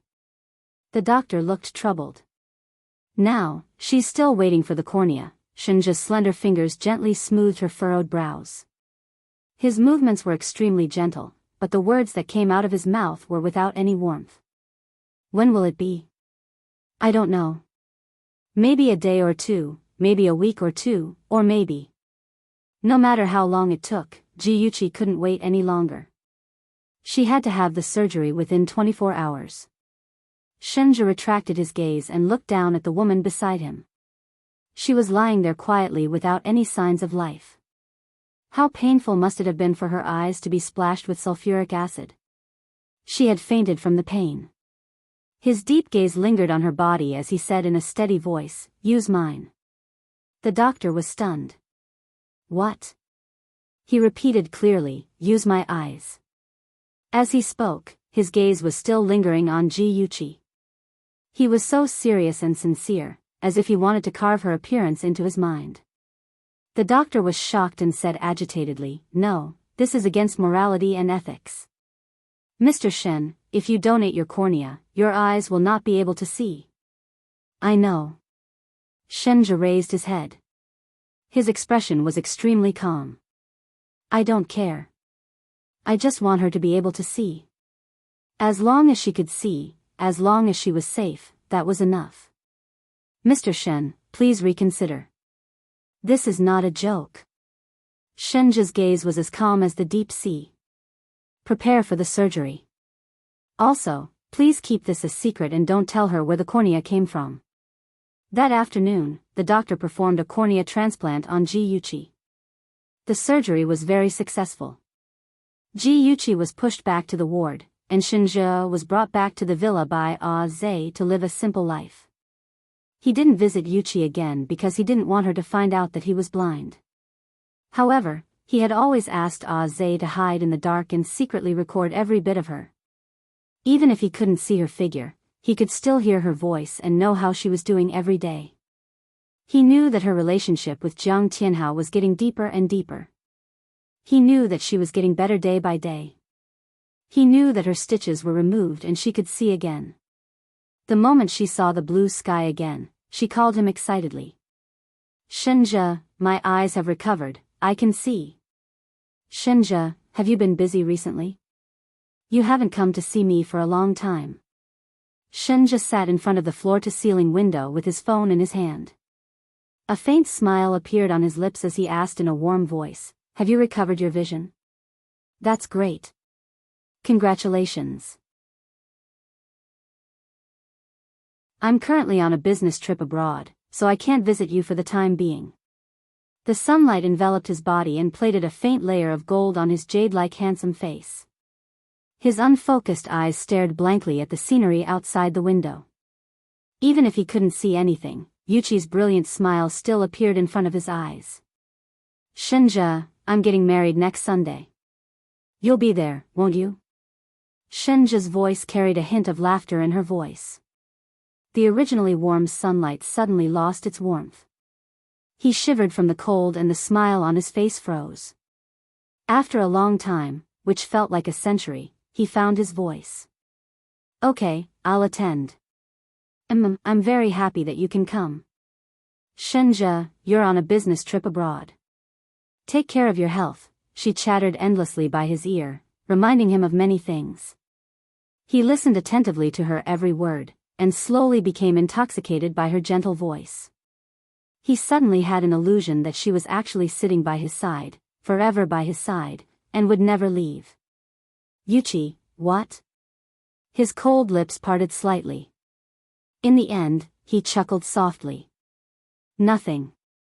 You'll be the most beautiful bride. I love you. Those 3 words, perhaps he would never be able to say them out loud. Since he couldn't give her happiness anymore, he would let those words drift away with the wind. He wouldn't bring her any trouble and let her be a beautiful bride in peace. Yuchi was very happy. Ever since her reputation was ruined, she was so happy. The man she loved the most had finally proposed to her. She couldn't wait to tell the whole world about her happiness. Every day, she would wake up happily and happily prepare for her wedding. She would customize her gown, take wedding photos, write invitations to invite guests, book banquets. She and Jiang Tianhao would personally participate in every single one of these, enjoying the joy and happiness of a bride who was about to be married. The day before the wedding, she tossed and turned in bed. Her mind was filled with the wedding the next day and her plans for the future. She was so excited that she couldn't sleep. Her phone suddenly rang. It was Ah Zhe's voice. Miss G, I'm outside the G residence. I want to see you. She glanced at the time. It was already past 9 o'clock. That was strange. Why was Ah Zhe looking for her so late at night? There was a car parked by the road outside the pitch-black courtyard. Yuchi knocked on the car window and the door opened. She sat in the front passenger seat and asked curiously, Ah Zhe, why are you looking for me so late at night? Ah Zhe looked at her deeply. His dark eyes were deep and gloomy, as if he was hiding a lot of things on his mind. His thin lips were tightly pursed and there was an indescribable aura around him that made people feel uncomfortable. She didn't understand and called out again, Ah Zhe? Did something happen? Ah Zhe thought of Shenja's words and finally suppressed his emotions. He looked away stiffly and took out a box from his arms. He said expressionlessly, young master has something to do and can't attend the wedding tomorrow. This is his wedding gift to you. As long as Yuchi asked, Shenja would never refuse. Since he said that he couldn't leave because he had something on, something big must have happened. Yuchi was a little worried and asked, what happened? Did something happen at the company? Ah Zhe was silent for a long time. Young master was on a business trip overseas and got into a car accident. He's still recuperating overseas. Yuchi was shocked and asked nervously, car accident? How did that happen? Is he okay? Ah Zhe's gaze was complicated and his voice was low. His head injury caused him to lose his sight. It's possible that he won't be able to recover. Losing his sight? How could this happen? She had lost her sight before and knew the pain of not being able to see anything. She didn't dare to imagine that Shenja, who was blessed by the heavens, couldn't see anything and could only live in darkness. He must be in pain. She was very sad. Her nose was sour and her tears fell uncontrollably. This is for you. Zay stuffed the box into her hands and said in a low voice, young master said that he's fine now. You should be a happy bride and don't be sad for him. Shenja didn't need sympathy now. He was so proud and definitely didn't want her to see his weakness. She quickly wiped away her tears and tried to smile. Zay, thank you. Please tell Shenja that I'm very lucky to have him as a friend. Let him rest well overseas and I'm looking forward to his return. Back in the room, she opened the box and saw a beautiful aquamarine necklace. The pure aquamarine was like the enchanting sea. Under the light, it reflected a bright brilliance and was so beautiful that she couldn't look away. She could tell that it was a very expensive necklace. However, no matter how expensive it was, it couldn't be compared to his feelings. In the end, she put on the necklace and walked on the red carpet with this heavy heart. She walked towards her future husband, Jiang Tianhao. Mr. Jiang Tianhao, do you take Miss Ji Yuqi as your wife? No matter if she's sick or healthy, rich or poor, you will always be loyal to her until you leave this world? I do. Miss Ji Yuqi, do you take Mr. Jiang Tianhao as your wife? No matter if he's sick or healthy, rich or poor, you will always be loyal to him until you leave this world? I do. I declare you husband and wife. No one can separate you. The groom, please lift the bride's veil and use a kiss to witness your vows. The newlyweds looked at each other affectionately. In the cheers of the guests, the groom bent down and kissed the bride's beautiful face. Shenja sat in the most inconspicuous corner. Listening to Ji Yuqi's vows and the cheers from the people around him, his expression was very calm. His lips even curved into a warm arc. His once deep and charming eyes were now only left with a vacant look. Even if he couldn't see anything, he still wanted to personally witness her happiness and hear her laughter. Whether you know it or not, I've always wanted to accompany you and protect you. Even if you don't love me. Even if you're married to someone else today. When Ji Yuqi was leaving the church surrounded by friends and relatives, she inadvertently turned back and saw Shenja sitting in the corner. His lifeless eyes were looking into the distance. She was surprised at first, then suddenly felt very uncomfortable. She wanted to go over and talk to him, but Jiang Tianhao suddenly carried her up. The surrounding guests cheered. She was carried by Jiang Tianhao and walked further and further away until Shenja's figure was buried in the crowd. When they met again, she was covered in blood and curled up in the corner, crying in fear. He held her in his arms and comforted her gently. Chi-Chi, don't be afraid. I'm here. She trembled all over and cried incoherently, I didn't want to kill him. It was him. He bullied me. What should I do? I killed someone. Jean Mingyao wanted to rape her. When she resisted, she accidentally stabbed him in the chest with a knife. She really didn't do it on purpose, don't be afraid. I'm here. Nothing will happen. He pressed her head against his chest. His slender fingers stroked her sticky hair that was wet with blood. His low and gentle voice had a magical soothing power. He said, Chi-Chi, you just had a dream. Sleep for a while and wake up. Everything will be fine. She believed his words and felt that it was just a dream. She leaned in his arms and fell into a deep sleep with extreme fatigue after the fear. When she woke up, she was in Shenja's villa. She had already changed into clean pajamas. Her hair and body did not have the unpleasant smell of blood, and there was a faint fragrance. She did not see Shenja. She jumped off the bed barefoot and ran downstairs, looking for him everywhere. Zay said, young master went abroad for a business trip. Shenja, that fool. Even now, he still wanted to deceive her and let her live in a world without fear. The moment she saw the news of Shenja going to jail, Ji Yuqi's tears fell like rain. She shook her head. Shenja didn't kill anyone. Why did he turn himself in? Why did he take the blame for me? I want to go to the police station. I want to turn myself in. I want them to release him. She was the murderer, not Shenja. She couldn't let him go to jail. Ad. Hongcha 866.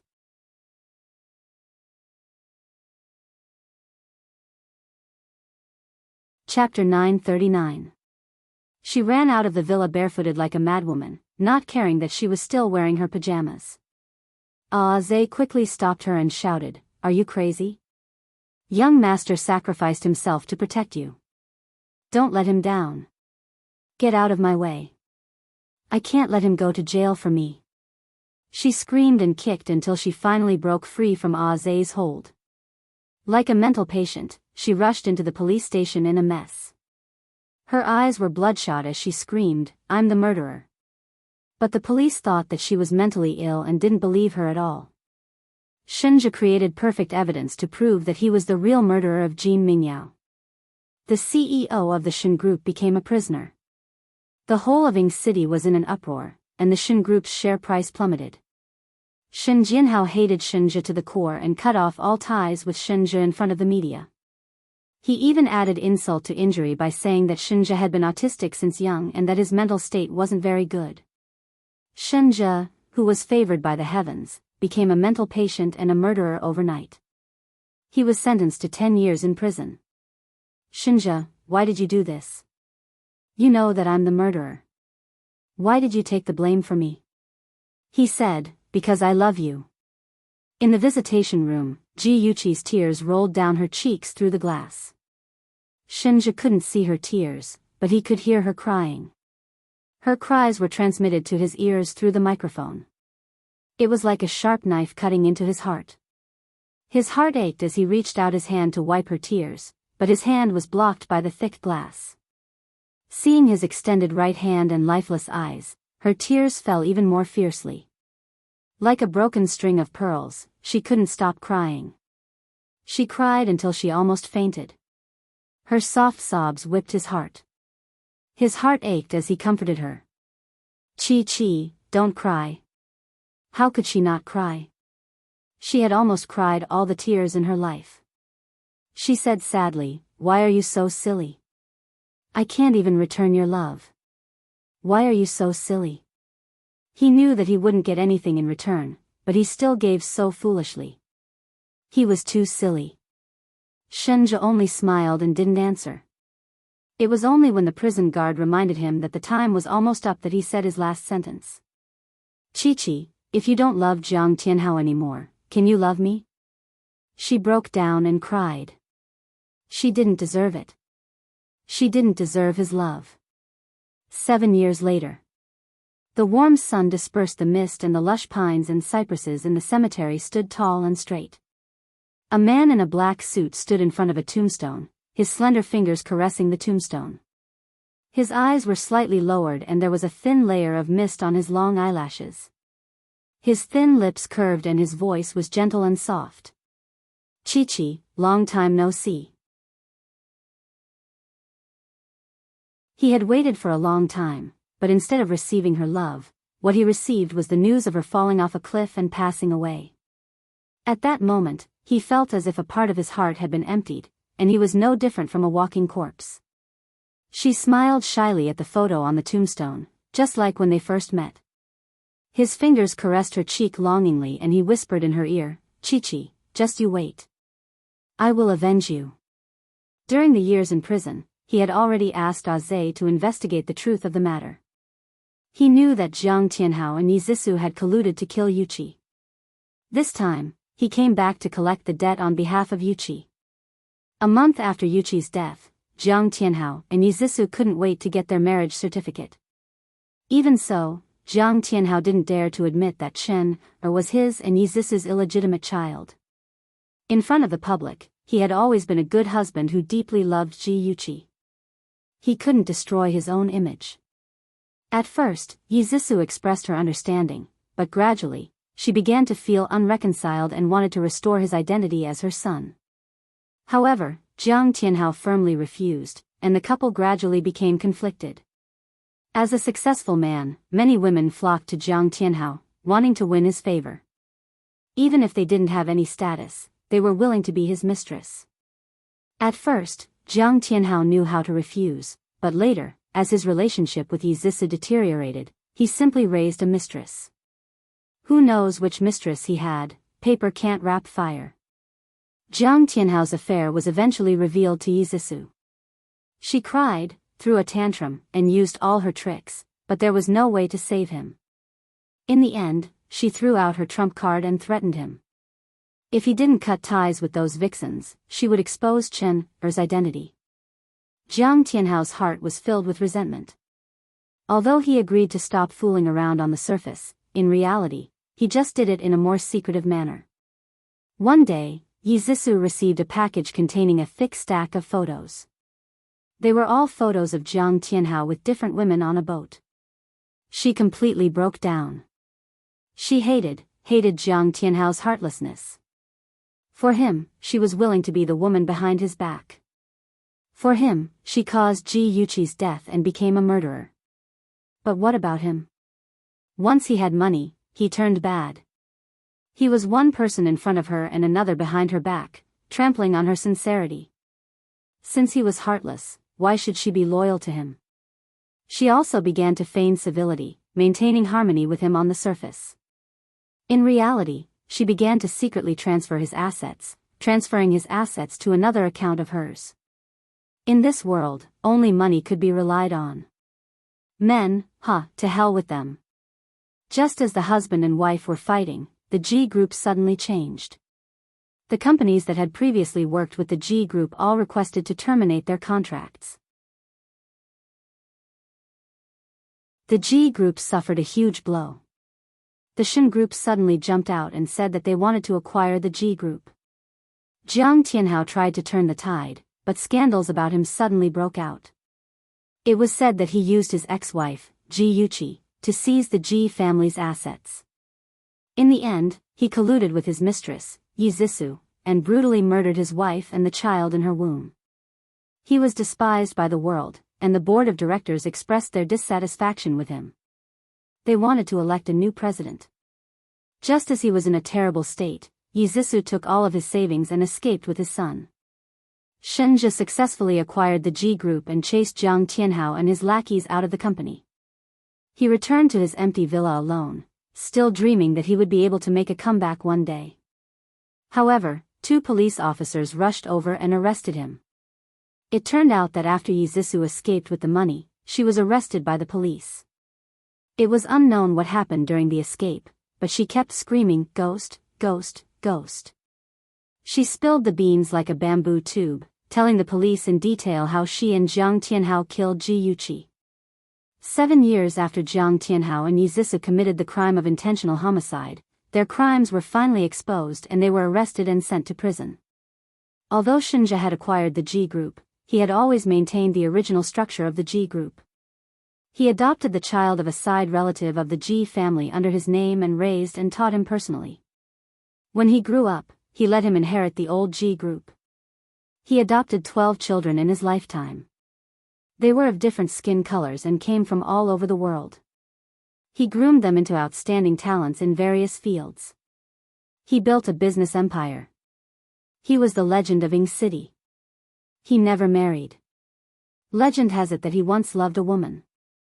Her name was Ji Yuqi. Ad. Hongcha 866. You're tuning into the Dreamy Love Stories YouTube channel. Don't forget to subscribe and join us on this journey to catch the most captivating stories.